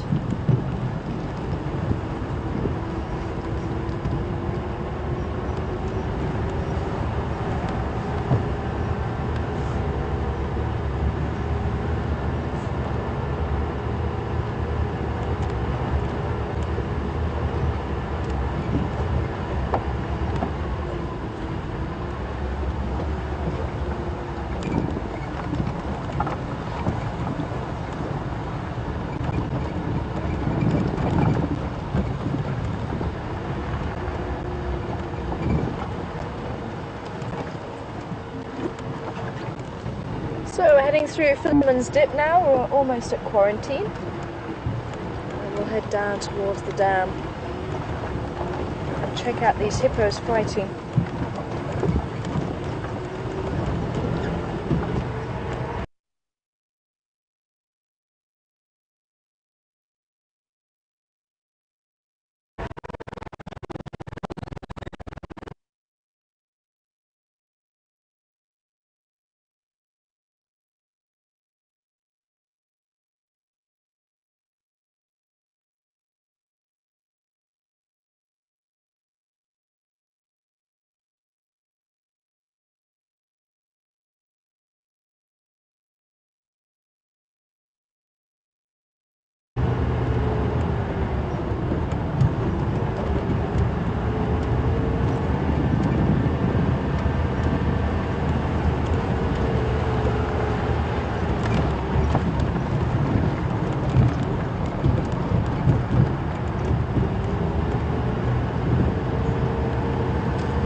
Just show you, if we're able just to pan as we're driving, the road next to us. You see there's a few sticks and logs and things like that in there. And quite often they'll pack bits of grass and everything in there as well, but some of it looks like it's been washed away. But this is to help the bush regrow. So there may have been some damage to that road at some stage. So it's known as brush packing, and say you put branches all the way down and you put especially the tall thatching grass over it, and that helps to trap any seeds. And as the seeds grow... Oh, Dacre, out in quarantine, that's odd. Why are you here, Dacre? Usually in the thicker part of the bush. There he goes.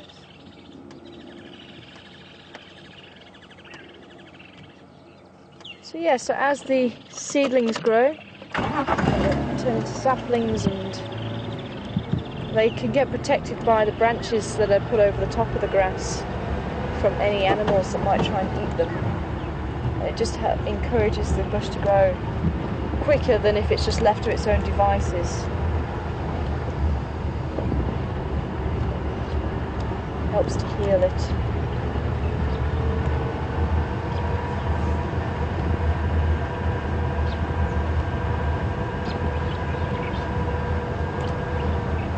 Could have been that there was a big donga that formed on it, or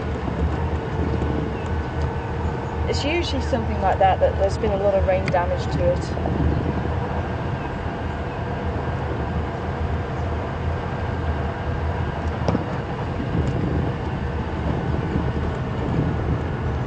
Wow, lots of flies today, sure.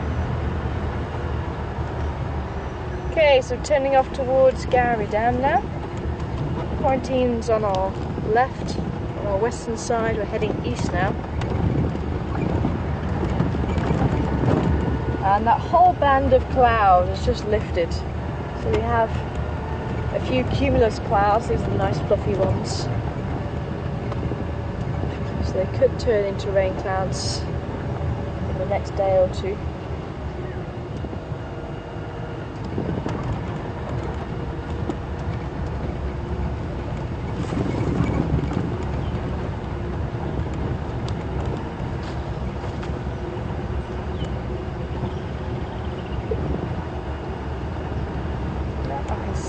see a body in the dam. Too much movement though. We have any tracks heading down there as well. Nice to catch up with the nanny again.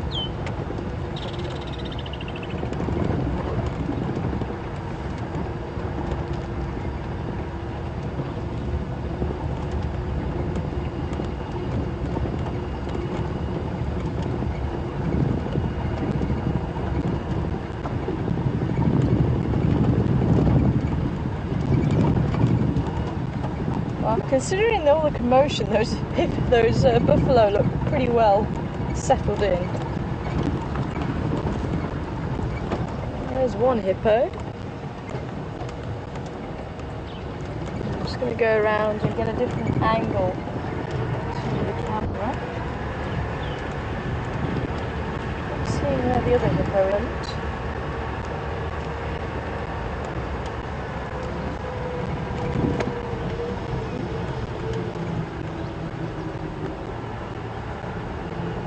Wow, the fire's been very irritating this morning.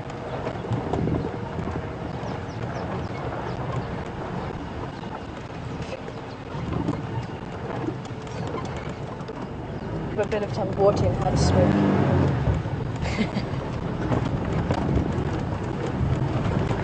Or some datura, thorny apple, also a good insect repellent.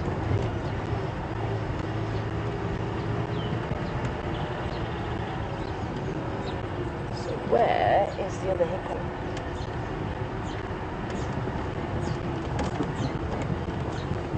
Ah, there he is. Oh, yeah, they're still pretty close.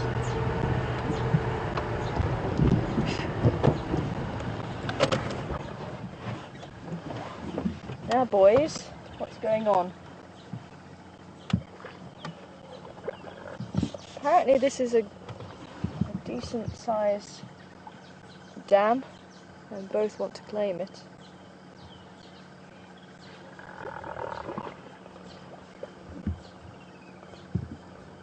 It looks like that individual with his head under the water is still trying to challenge.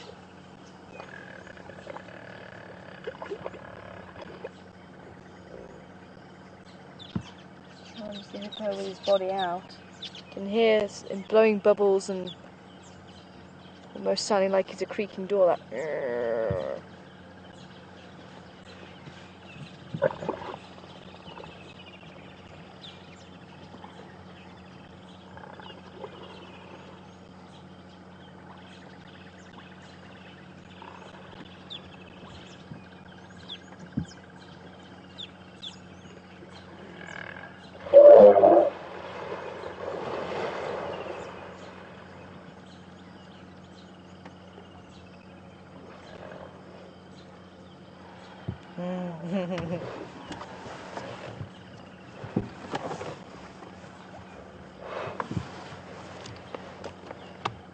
So I'd say the one that's challenging is possibly the hippo who was already here, and the intruder is the one on the right.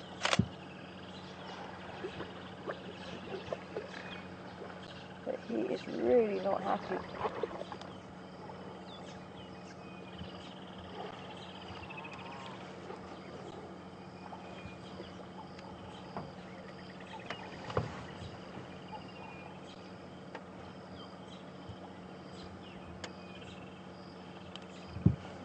Hi Sally, Sally from Wisconsin again.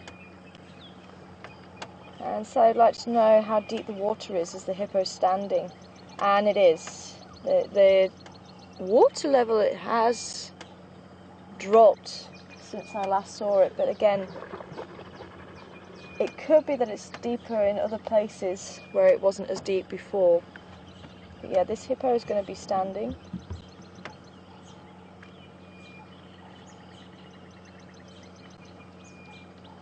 But certainly in past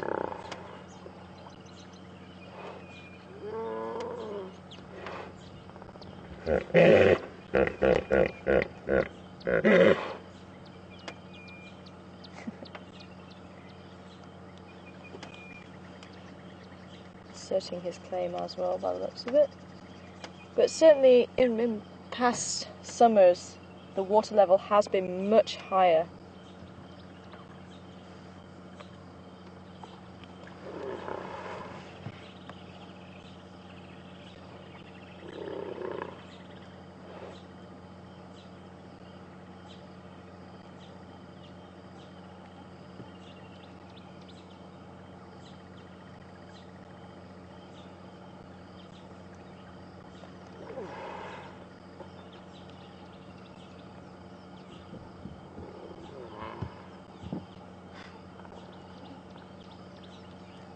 Hi Siberia. Siberia wanting to know if the hippos get too overloaded in the pools, will park rangers move the hippos? Nope, the hippos have to sort it out themselves. And the reason why you get an overload of hippos is probably because there's not as many dams available. So certainly as the winter goes on, there's going to be more and more hippos around, because I think it might be a dry winter unless we get a lot of rain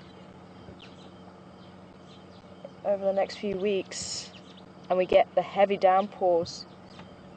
Then it is that the dams are going to shrink in size and there's not going to be as many dams around available for hippos, so they will then start congregating in numbers, and the more hippo there are, the smaller the territory gets. So if there was a lot of hippos here, you would have maybe some of the males holding on a very small territory, and you get a lot of fighting, and that's when again, if there's any babies in the way, or even other adult hippo, they can get injured because the males are just going for each other, and the tensions run high when they're sitting right on top of each other. So at the moment we've just got the 2 hippos. Now there's going to be a lot going on under the water that we can't hear and we can't see. Remember that all those sounds that we're hearing above water are going to be transmitted underwater as well, and there's going to be whines and whistles and clicks and things like that. It'd be interesting to get a microphone under there and hear all of that. And that's really what the researchers have been doing over the last few years, is actually listening to hippos making calls underwater, and I suppose that's something that they do share with their aquatic cousins, the whales. And the order's called Whippomorpha, probably one of the best orders. Whippomorpha.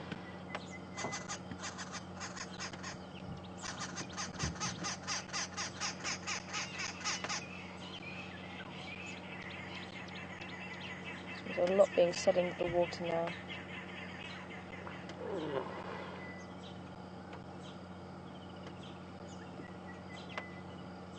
But I'm not so sure if this... It would have been interesting to have obviously seen the build-up to this, but I'm not convinced this intruder wants to take over the territory. I think it looks like the hippo that was already here is just getting really grumpy with the fact that there's another hippo here. Another male hippo at that.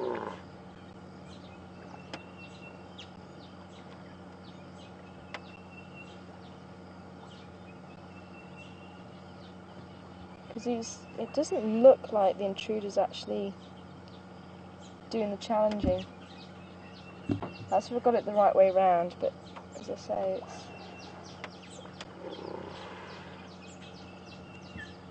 From what I'm seeing, that's what I'm thinking.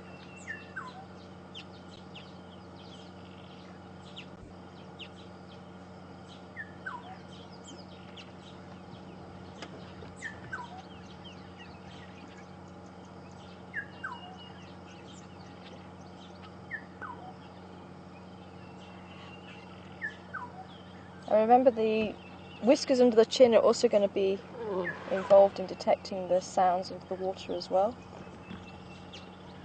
Because you can see when they put the heads up, the ears come up, and then once the heads go back underwater, the ears fold over.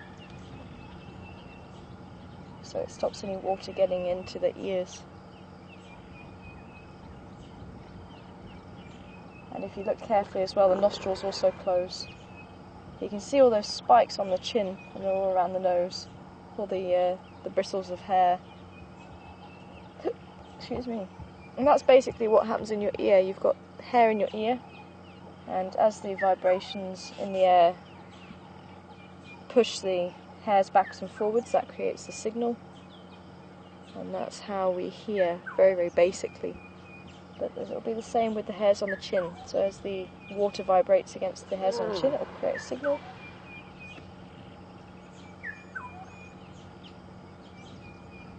So that's how they can detect the sound underneath the water.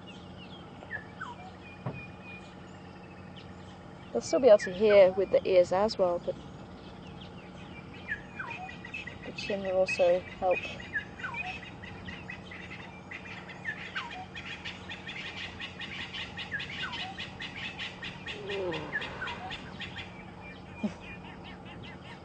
Well, something tells me this is probably going to go on all day. You might get a few rounds of showing teeth, and that's again another sign of showing dominance, is yawning and showing off the teeth, showing how big the teeth are. And if they really mean business, this could become quite a bloody battle.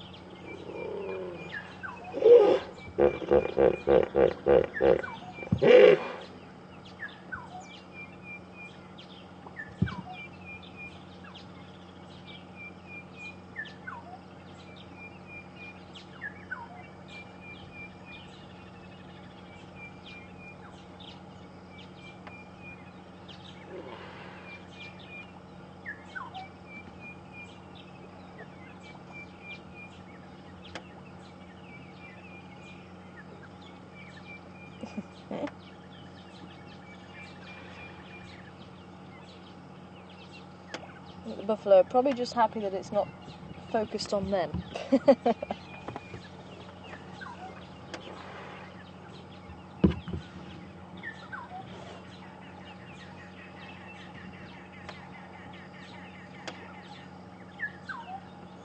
As I say, if you want to carry on watching the hippos, then you can keep watching them on the Juma waterhole camera. And that's running 24/7, and I'll see if I can actually stop so we can actually have a look at where the camera is for you, so you can see where it's positioned in the tree in relation to the pool. I'll just give them 5 more minutes, because it is interesting watching what the behaviour is like and what they're doing, but as I say, I think this is probably going to go on all day.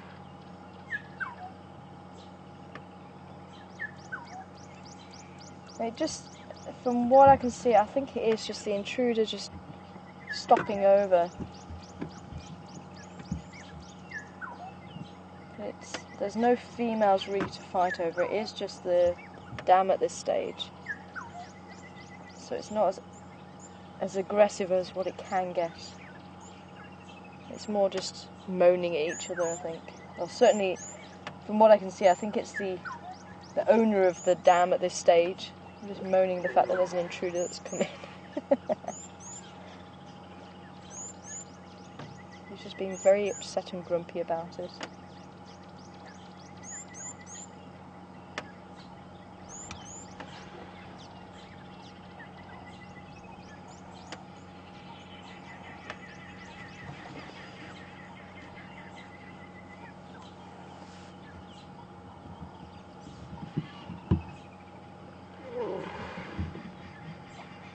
You can see even the male, who we're not seeing the body out of the water, he's not making as much in the way of whines and bubbles and things like that now. I think they might just be settling down for a bit.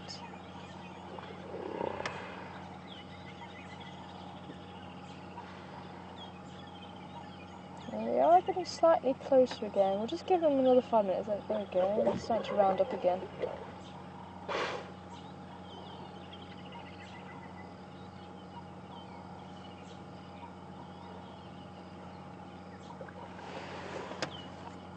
Sorry, where was Linda from? Hi, Linda. Linda from Ohio. Good to have you on board, Linda. And Linda wanting to know, can they tire out or will they keep going? And animals can be very stubborn. If they very well matched and none of them back down, they will keep going even to exhaustion. They will keep going. I'll say the intruder isn't backing off. It looked like they were getting close together again and thought they were going to round off again, but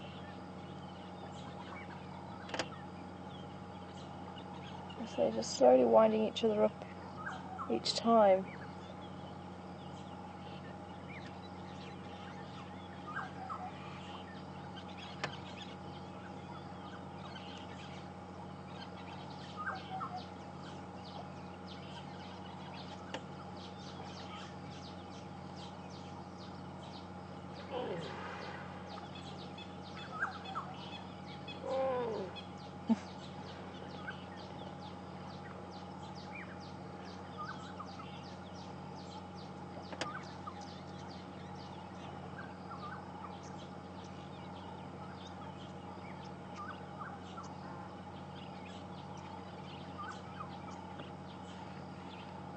Well, I think maybe we'll just carry on, maybe through to Buffalo's Hook, and maybe make another turn back here in a little while. As I say, I do think this is going to go on all day. You might see another couple of rounds every so often when one of them gets too close. But certainly keep a check on what's going on the waterhole camera. At least we've got eyes. Oh, we're going to have another go. He's squaring off again.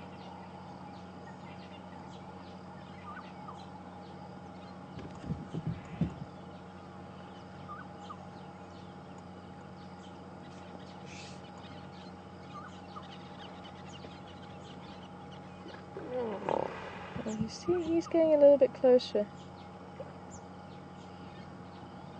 Or is he moving away now? Yeah, he's starting to move away.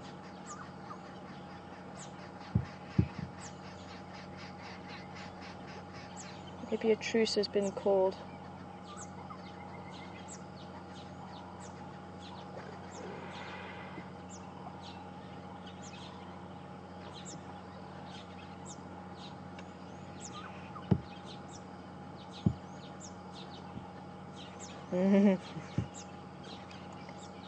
Well, it's coming back round.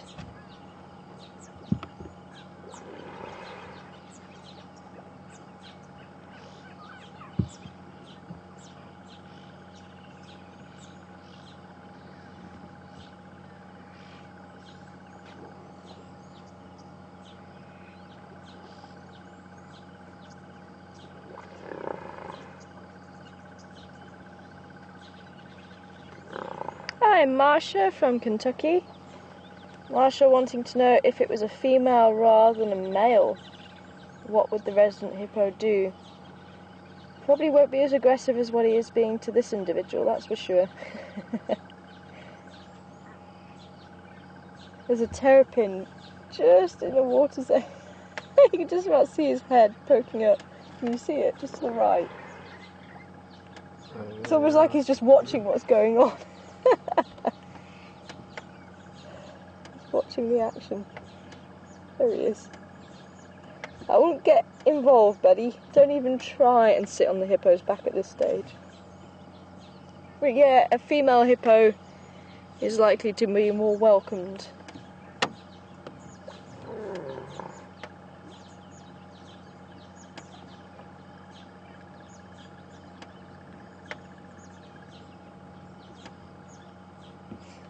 But as I say, it's just, I might have it wrong, that the one that's making all the song and dance could be the intruder, but it doesn't ring true for me. It's more likely that the one that's making a big song and dance about it all is the owner of the dam.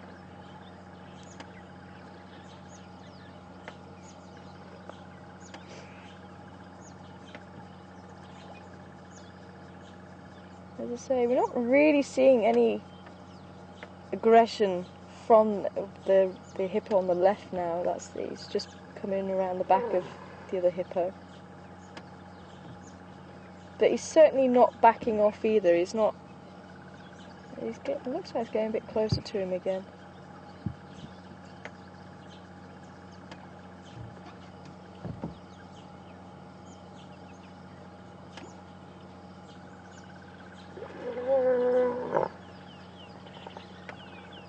Looks like he's antagonizing him.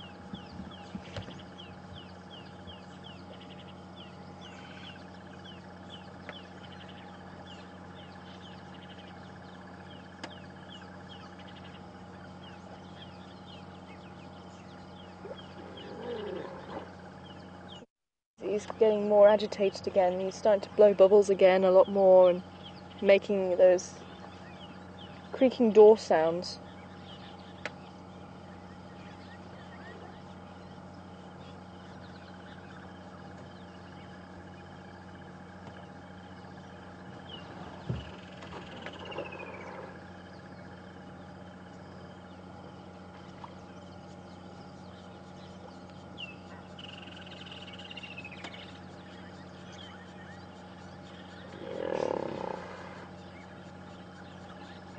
Hi BJ, good to hear you on board.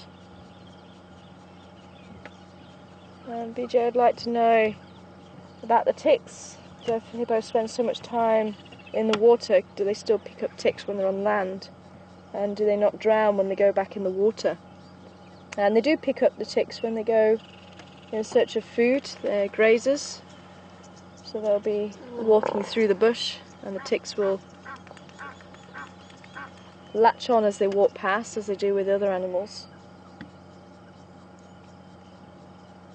And the ticks, once they've got the head buried in the skin, will be drinking the blood, and obviously they will breathe through the rear end.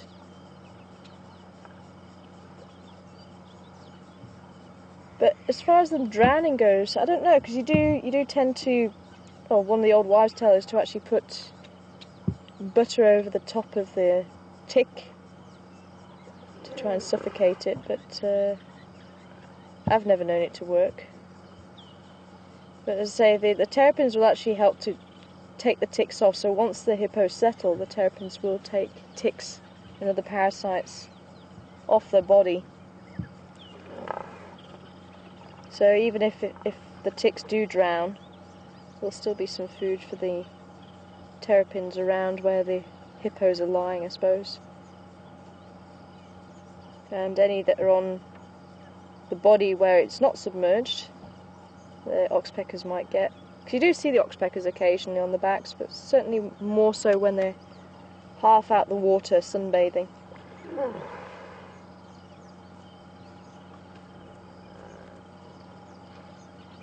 You see, this one is getting closer again. I think we'll see if we get one more round out of them before we move on.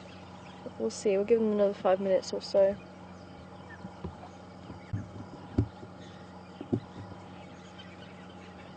I'd say he's definitely not backing down.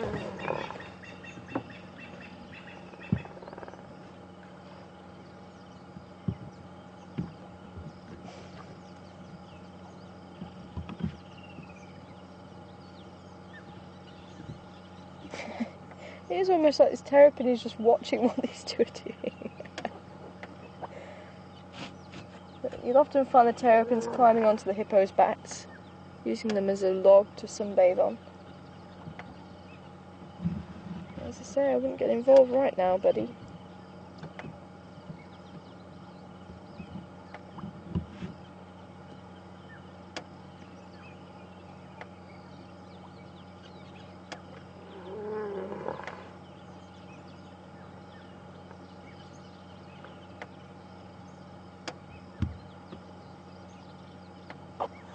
Is he moving closer, or is he moving away? I'm trying to work out where those ripples are going.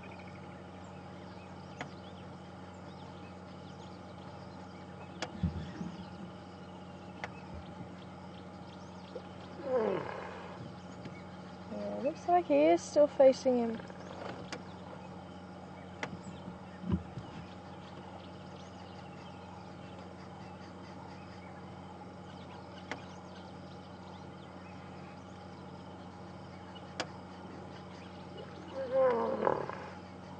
Maybe this male on the left is actually playing the long game. Just letting the... Oh, there we go.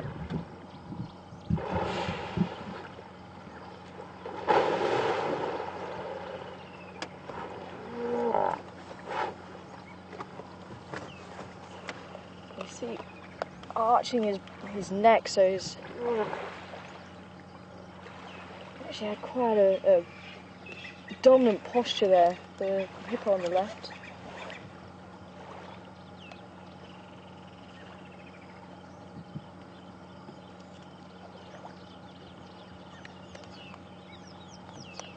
I was wondering, maybe the one on the right is slightly younger and he's one on the left a little bit older and maybe been in a few more battles, and just letting the younger one waste energy by displaying.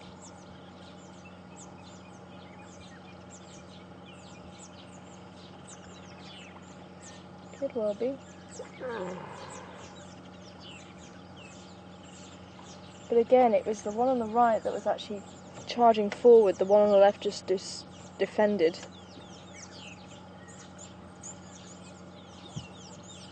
But we haven't seen any charge from the one on the left. It's all the defence.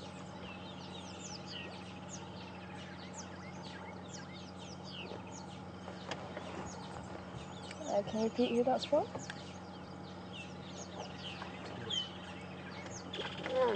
Hi Tina, welcome on board.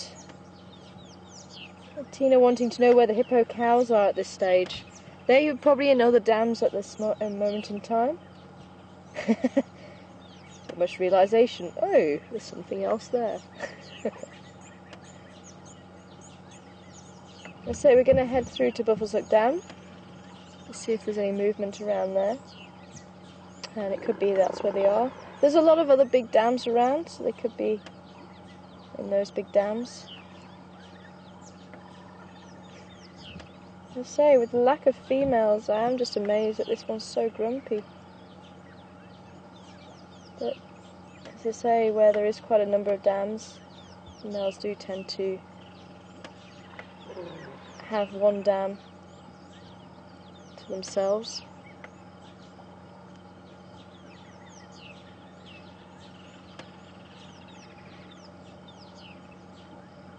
But yeah, I wonder if this male's going to play the long game.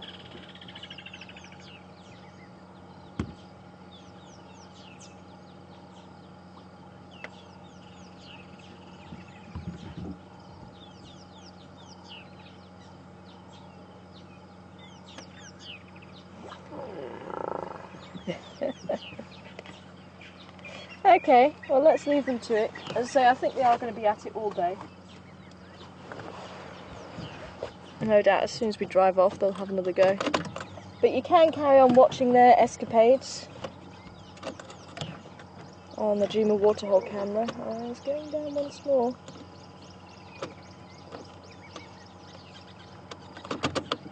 We're getting a bit close again. So just keep a check on the Juma waterhole camera. It is there 24/7. And we do have the zoomies who take shifts watching the waterhole camera wherever they are in the world.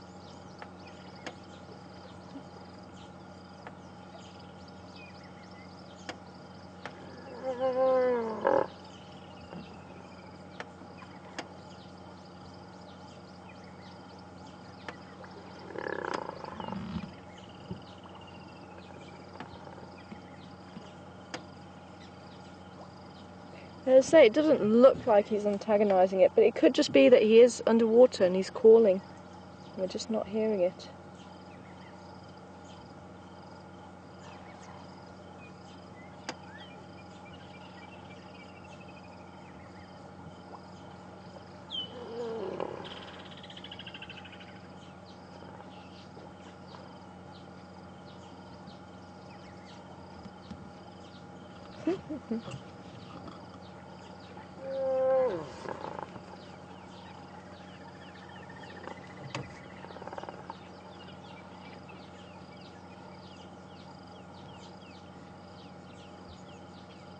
And again, when they're being threatening, they'll actually stand right up and arch the backs and arch the necks and just make themselves look as big as possible.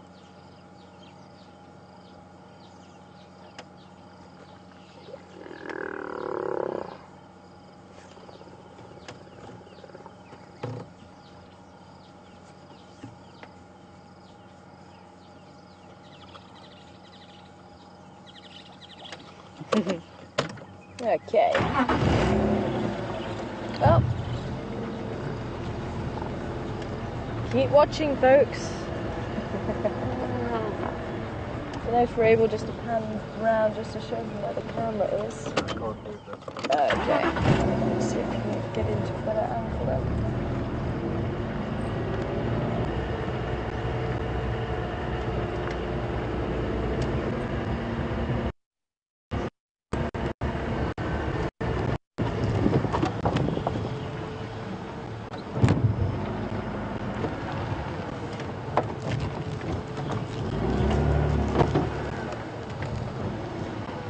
Am I on the back there? Sorry? Fine. There we go. Can you still see, the camera? So the camera in the tree, that's where the camera is placed, just to give you an idea of where the camera is in relation to the waterhole. So the hippos are in the prime spot, so if you do want to carry on watching what the hippos are up to, and the Juma waterhole camera, you can certainly carry on watching them. And as I say, I think they're going to be going through a few rounds throughout the day.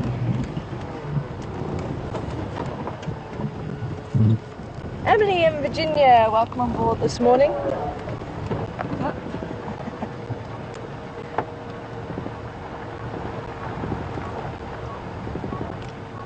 wonder if we can get around here. Just see if we can get a different angle.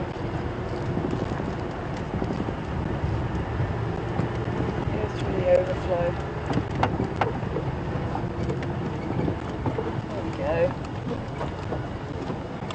Virginia and Emily, I do have an insect book. I do have a lot of different books on all aspects of the bush.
So I do have quite a number of books, and unfortunately most of my library is actually back where I'm doing my research.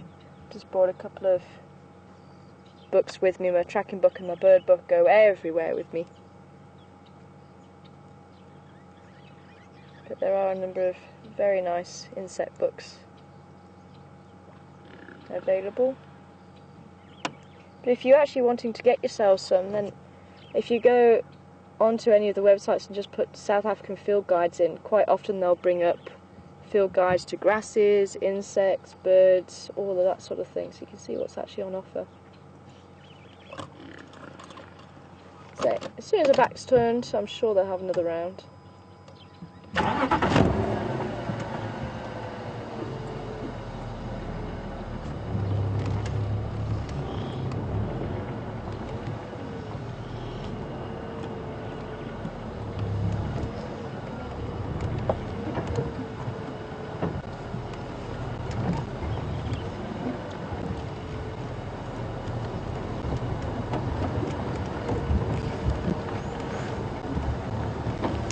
deer from Miami. Welcome on board this morning.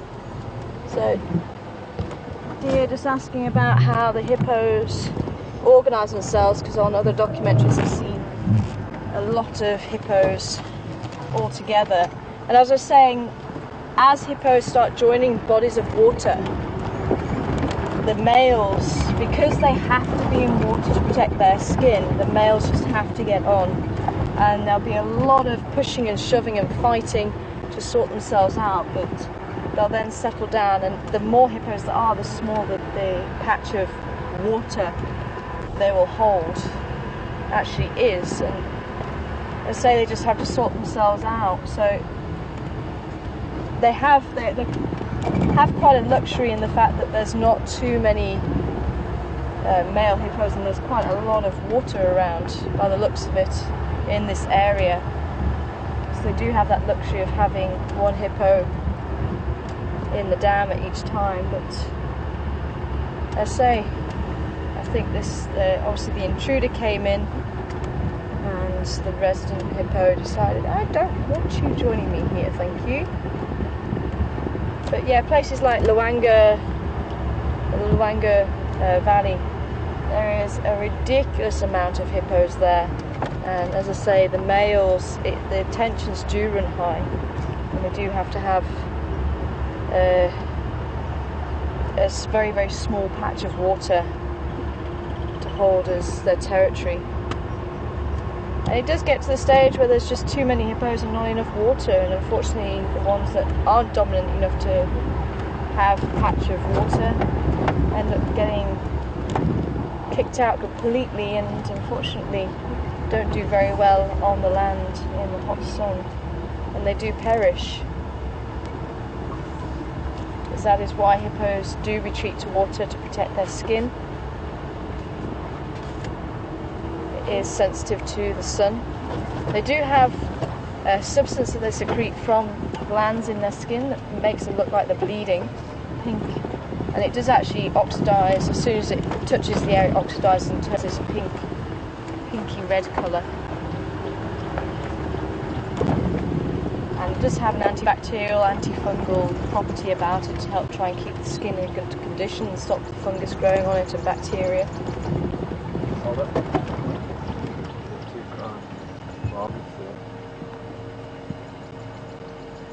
Where are you seeing it? Look on the screen. Oh, nice. Oh, just I was looking too high up. Very cool. Crested barbots. Nice spot.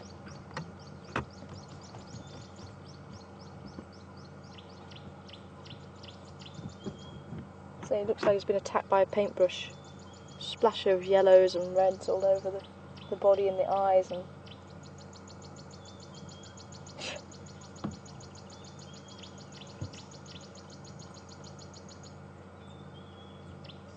when he's excited, he does have a black crest that will raise on top of his head.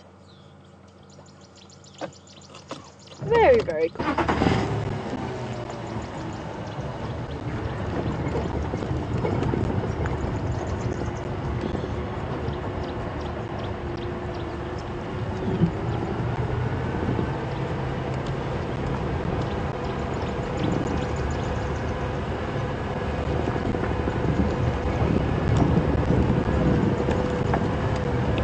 Out for safari. I really thought I was going to find one yesterday. Maybe as we head towards Buckinghamshire Dam we'll find one. I can show you how to make a toothbrush before I go. Ah, there we go. There's one, and there's one in front of me, just as I'm saying it. Perfect.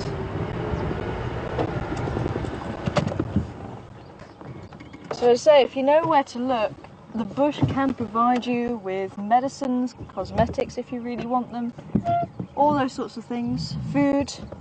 You can produce shelter. Obviously, hopefully some of you, if you weren't joining me on the drive where I made the rope, you hopefully can see the video for that. If I see another opportunity, then I'll see if I can make some more rope for you for those that missed it. But as I say, at that one you do have to use the inner bark of a tree, so I like to make sure that I'm using a tree that's been attached by elephants already, so we're not causing damage, unnecessary damage to a tree. But obviously in a survival situation, than you would go for a nice supple inner bark. But this is the guari bush, and this is magic guari. There are a number of species of guari, but each one you can use to make a toothbrush. I'm just going to grab a branch so I can show you how to do this.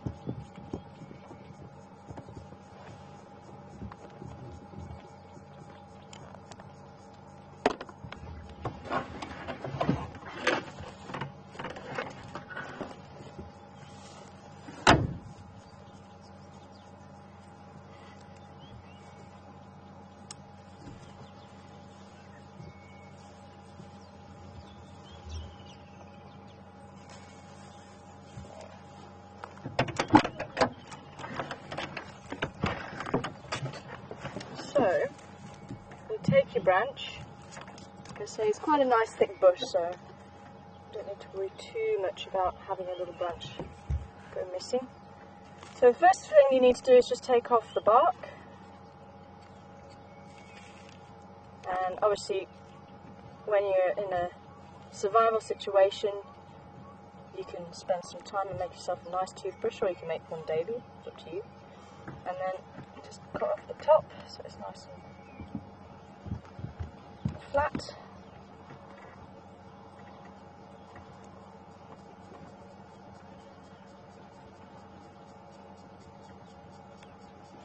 So there you go, you can see it's nice and it's starting to form a little brush head.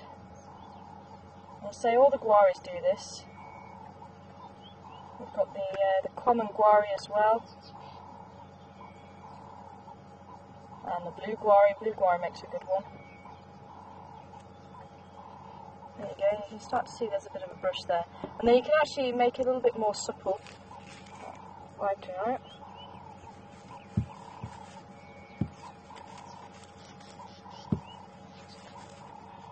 There you go. And as I say, you make yourself a bush toothbrush. You can use that.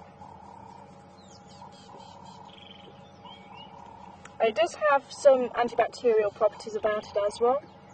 So as far as the dental side of things goes, it's a pretty good bush to use as a toothbrush. Doesn't really taste of much either. So, but you can see the leaves are quite wavy, and that's very characteristic of the magic guari. And apparently if you are any good at divining water, it is very good for that as well. Apparently you take the two branches from the magic guari and you can actually divine water, and that's where it gets its Latin name from, divinorum, Euclea divinorum. But as far as I know, it's only the magic guari that gets used for that. There you go. Toothbrush bush. Actually, did you get a close up of the bush itself? Yeah, the head.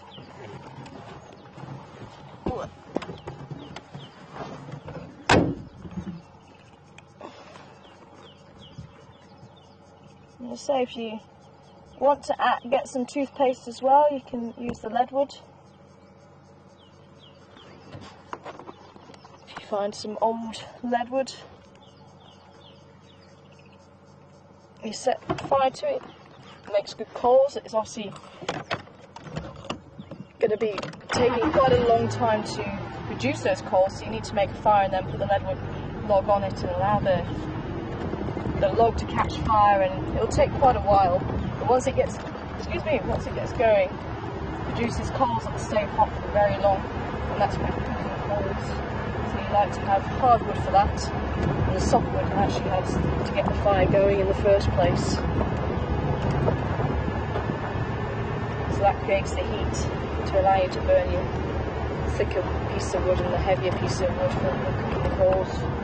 And then afterwards you get the ash, mix it around with a bit of water, get your bush toothbrush, and then you can brush your teeth.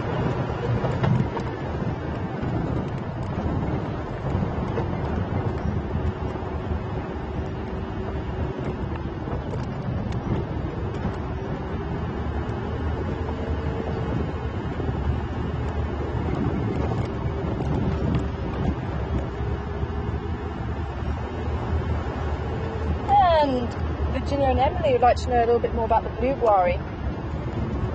The blue guari, the leaf actually does have a grey-blue colour. We don't really get it around here, but there's a lot of it where I am doing my research, and usually around. Oh, warthogs up ahead. No, I'm just going to stop saying the names. It's as soon as I say warthog, they run. And I bet no one saw them again. I'm not just seeing them, I promise you, they are actually there. The phantom warthogs. So yeah, so we do get the blue guari. So you can make the toothbrushes with that as well. But the seeds from the blue guari, and I think it's the blue guari in particular. I do remember one of my colleagues saying the blue guari in particular, but I don't know if it's because that was the guari we found most common around the reserve. But they'll take the seeds, the Sapega people will take the seeds and actually make a beer from it, or brew from it, an alcoholic beverage. And his eyes lit up when he was talking about it, so apparently it was a good one.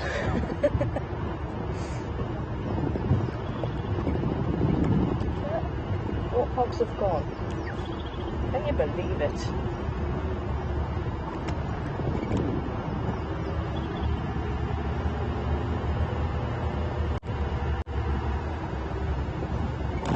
Euclea crispa, if you want to look at the blue guari, that's its Latin name. Euclea crispa. EU clear.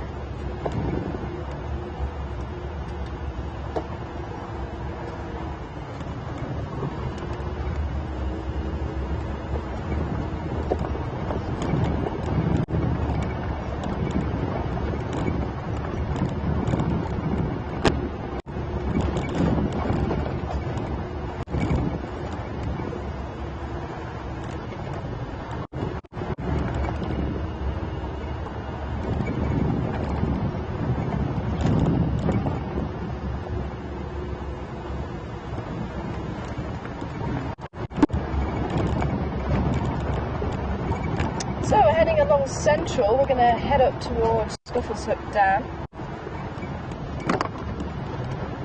Hopefully we won't lose you through this dip here, but we should get you from the other side if we do.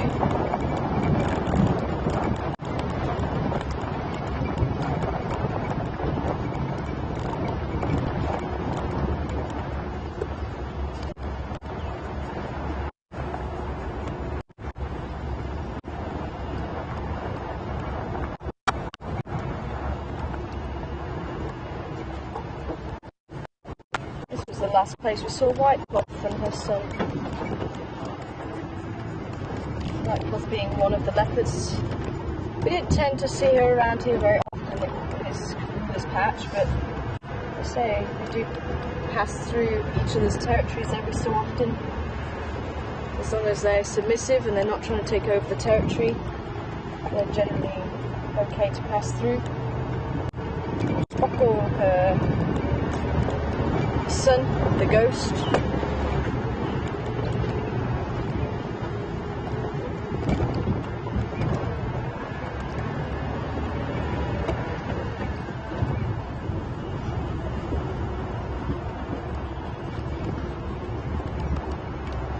So she was quite an old lady. She got up to about 19 years old as well. Very old for a leopard, usually roughly around the 16, 17 mark. Very old for a leopard.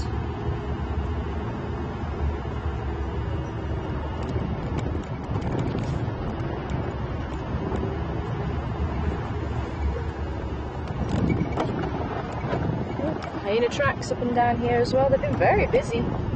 Very, very busy. Ah, I think I saw a giraffe. I thought I was seeing things. Just like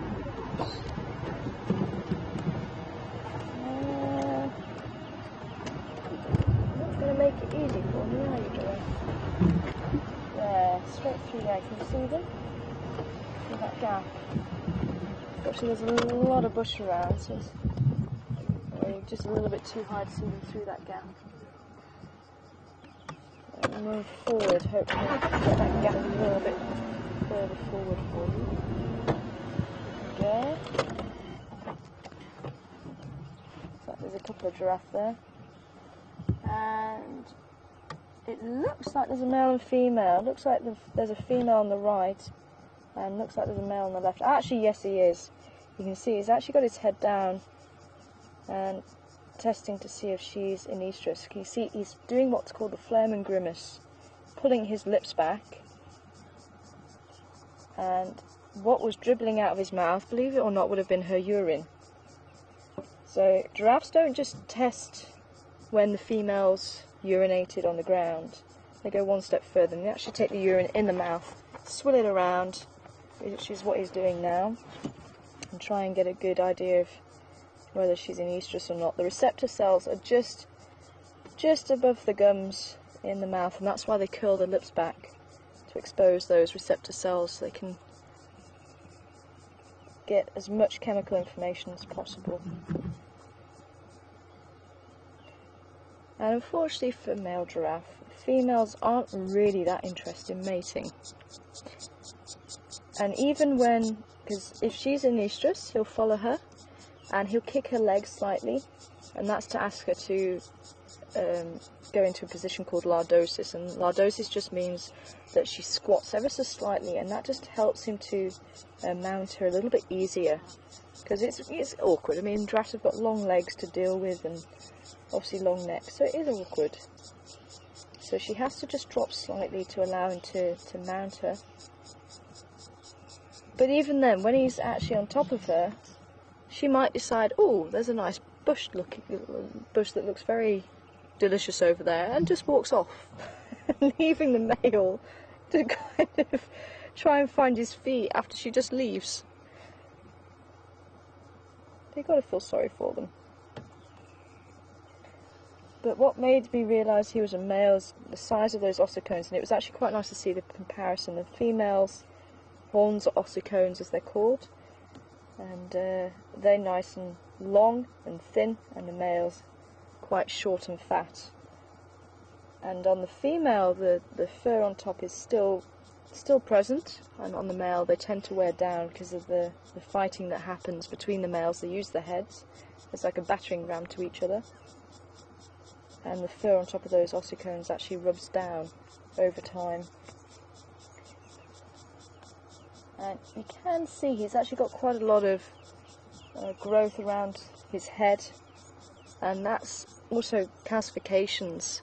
So again, as they fight, these calcified lumps form to help protect the head. It forms like an extra layer, a crash helmet, to protect the skull and the brain, whereas the females don't fight, so you don't get those growths all over the head and between the eyes.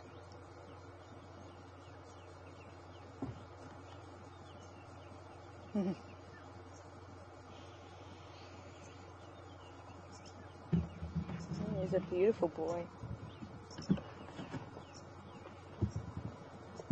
And of course, just like other animals that use their heads when they're fighting, the horns play quite an important role. Like with most males, the horns do have to be short and fat to be robust, so they don't snap while they're fighting. So there's generally a much wider part of the horn, especially at the base, just to be robust, compared to the females. The females don't use theirs for fighting, usually just for defense. So that's why they can afford to be slender and quite often longer because of it.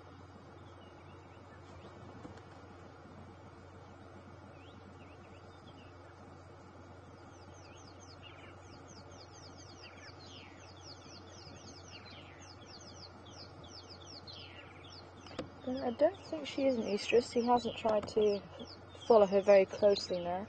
It could be there's more giraffe around, but again, giraffes aren't always sociable. They can be on their own, they can be in a herd. It really depends on what they're like on the day.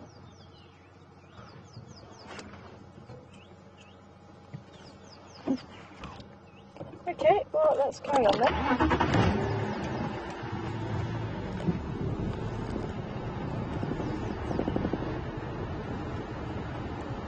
I can see them slightly better through there if I can actually turn around and into this gap here. Move them.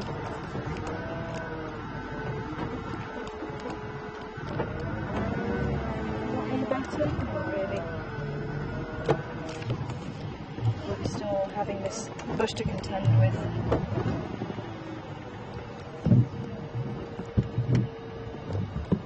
Or is it about the same?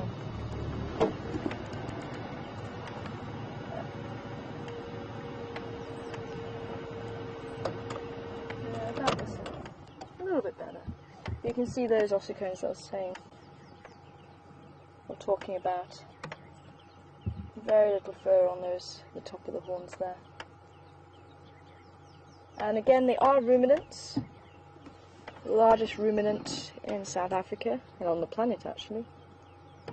Males, you can get males reaching about 1.2 tons in weight. So again, you can see he's chewing the cud just like the buffalo were doing earlier.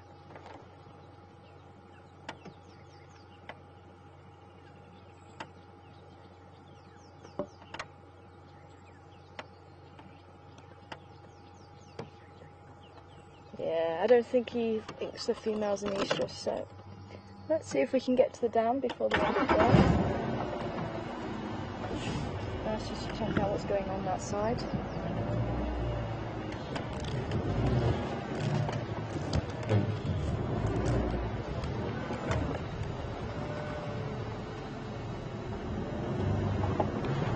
Hi, Claire in New York. Welcome on board. And Claire would like to know, is it true that the giraffes have a very high blood pressure so that the blood can get to the brain? And yes, it is, Claire. And I do have it written down somewhere. I think it's somewhere in the region of 240/80, if that means anything to you guys. I'll double check that. I do have that written down, because I do remember someone actually sending that in last time and saying they were actually there when they took the blood pressure of a giraffe, which was quite amazing. But they also have a few adaptations to allow them to deal with that pressure as well. Now, in your vein, you have valves, and that's to stop any blood flowing backwards. So in arteries, the blood gets pumped from the heart, and there's enough pressure to get the blood out and to the extremities. But as it cycles back, it loses that momentum, because obviously it's further away from the heart.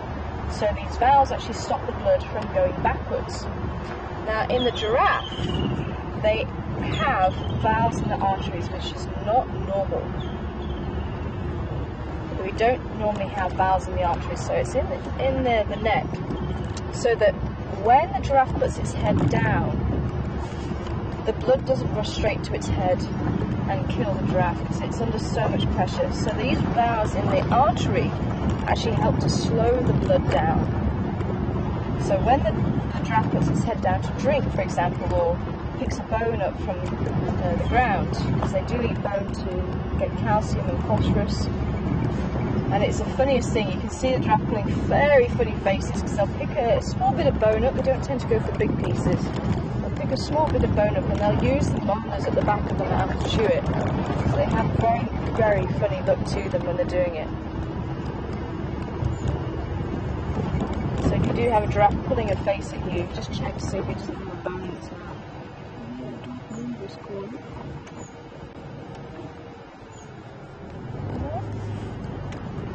Come out and play today. They also have what's called a rete mirabilis, which is just in the base of the brain, and it's called wonderful net. That's how it translates. And it's the capillaries, so that's the tiny blood vessels. And this capillary network also helps to act like a sponge.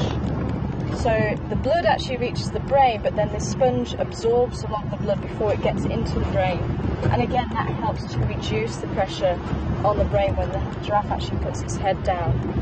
So very important for the survival of the giraffe, because without these adaptations, once the giraffe puts its head down, blood rushes straight to its head, and it could die, because it is under so much pressure.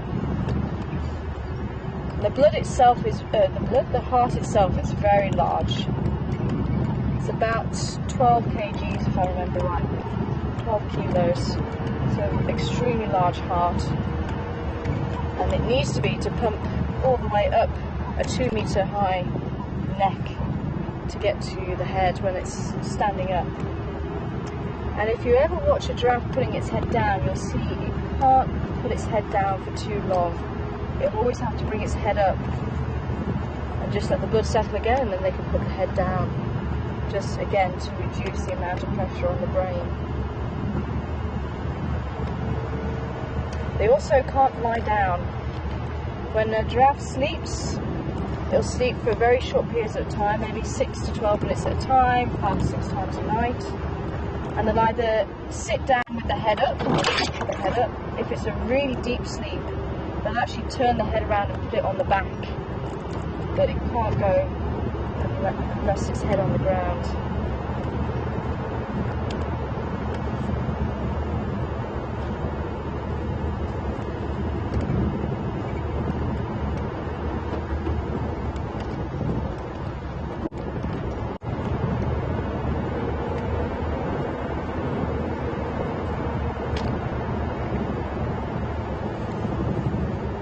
Marsha from Kentucky again.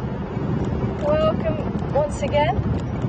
And Marsha would like to know if the giraffes and other ruminants, the buffalo, all have 4-chamber stomach. And yep, they do. That's what it means to be a ruminant. So whenever you hear that an animal is a ruminant, it has the 4-chamber stomach. So whether it's a domestic cow, a sheep, a goat, a giraffe, buffalo, an antelope, a deer, they're all ruminants, and they all have the 4-chambered stomach. The rumen holds the bacteria, and that's where all the food particles get sorted out. Then you have the reticulum. The reticulum passes it through to the omasum and abomasum, which are the two latter chambers.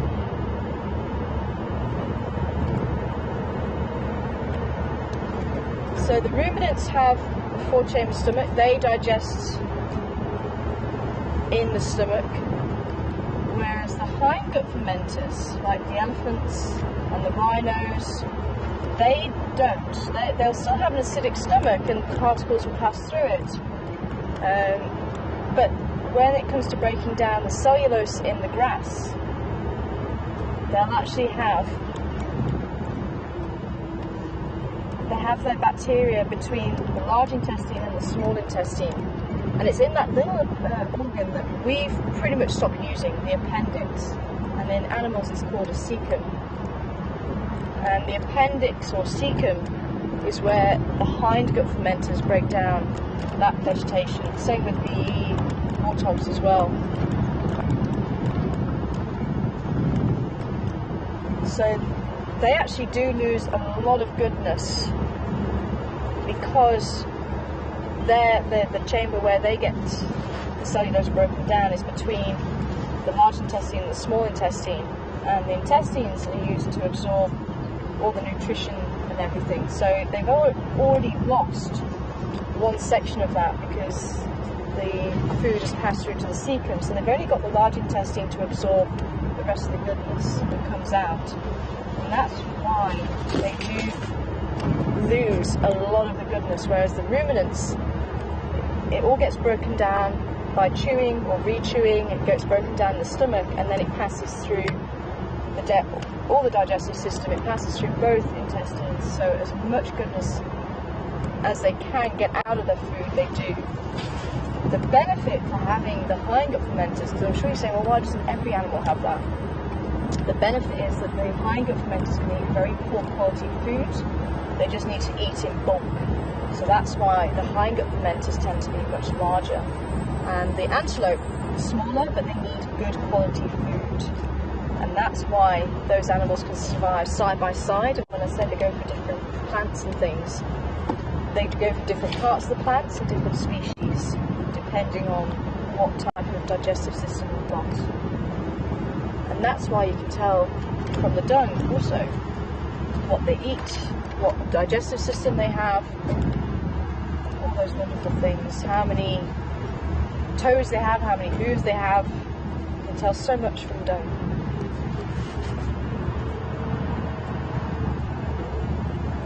And obviously how healthy the animal is. If the dung is runny and odd coloured, you know animal is not well. When I was looking after animals in captivity, that was part of the morning meeting, was to discuss the dung of your animals. I suppose that's where my interest started, because you could tell so much from the dung. Say, no, this animal's dung is looking good, we're all good. Or no, this animal's dung is not looking good, there's a bit of a problem there, we need to get it to the vet.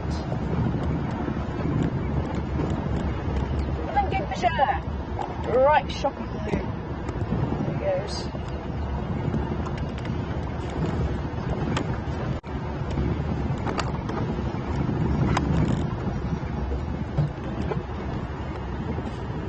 Sorry, how many?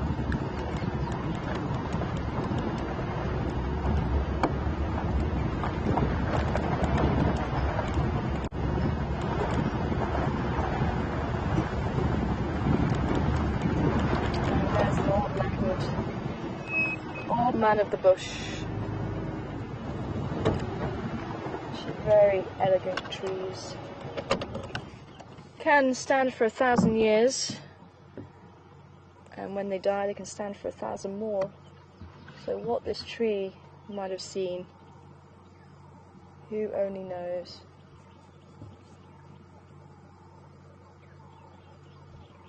So this is the tree where you can get the firewood from. I think it's actually protected now.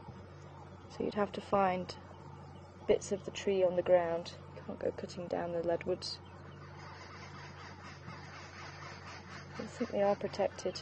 And your last who sung it for the day, or for the morning. The birds have just started calling. I'll just see if we can get a bit closer. Maybe they'll call again.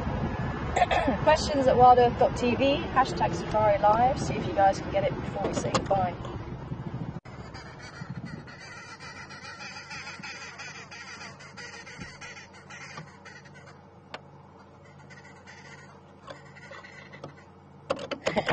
Always have a lot to say. Who sung it? Oh, looks like we had a civet around here last night.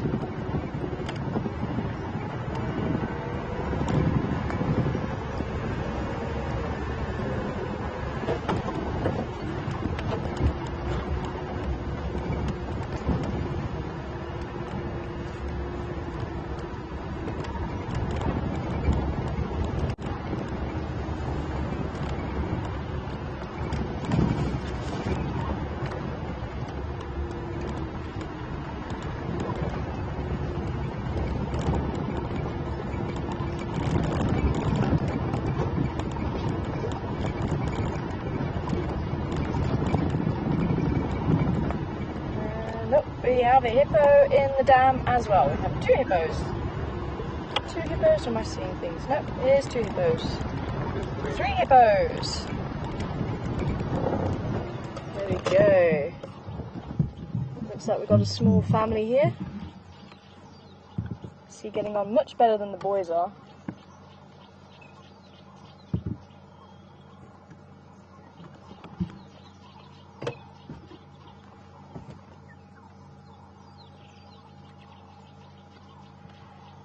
Well done to Virginia and Emily. Very quick off the mark. With the arrow-marked babblers. It was indeed the arrow-marked babblers. They were the birds that were calling.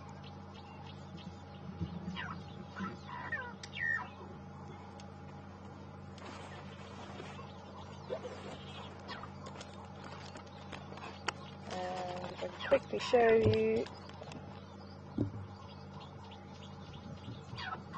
And Raisa as well. Well done, Raisa. So for those of you who haven't seen the badges yet, this guy here. Black orange eye and white on his breast. But Unfortunately, we have come to the end of the drive.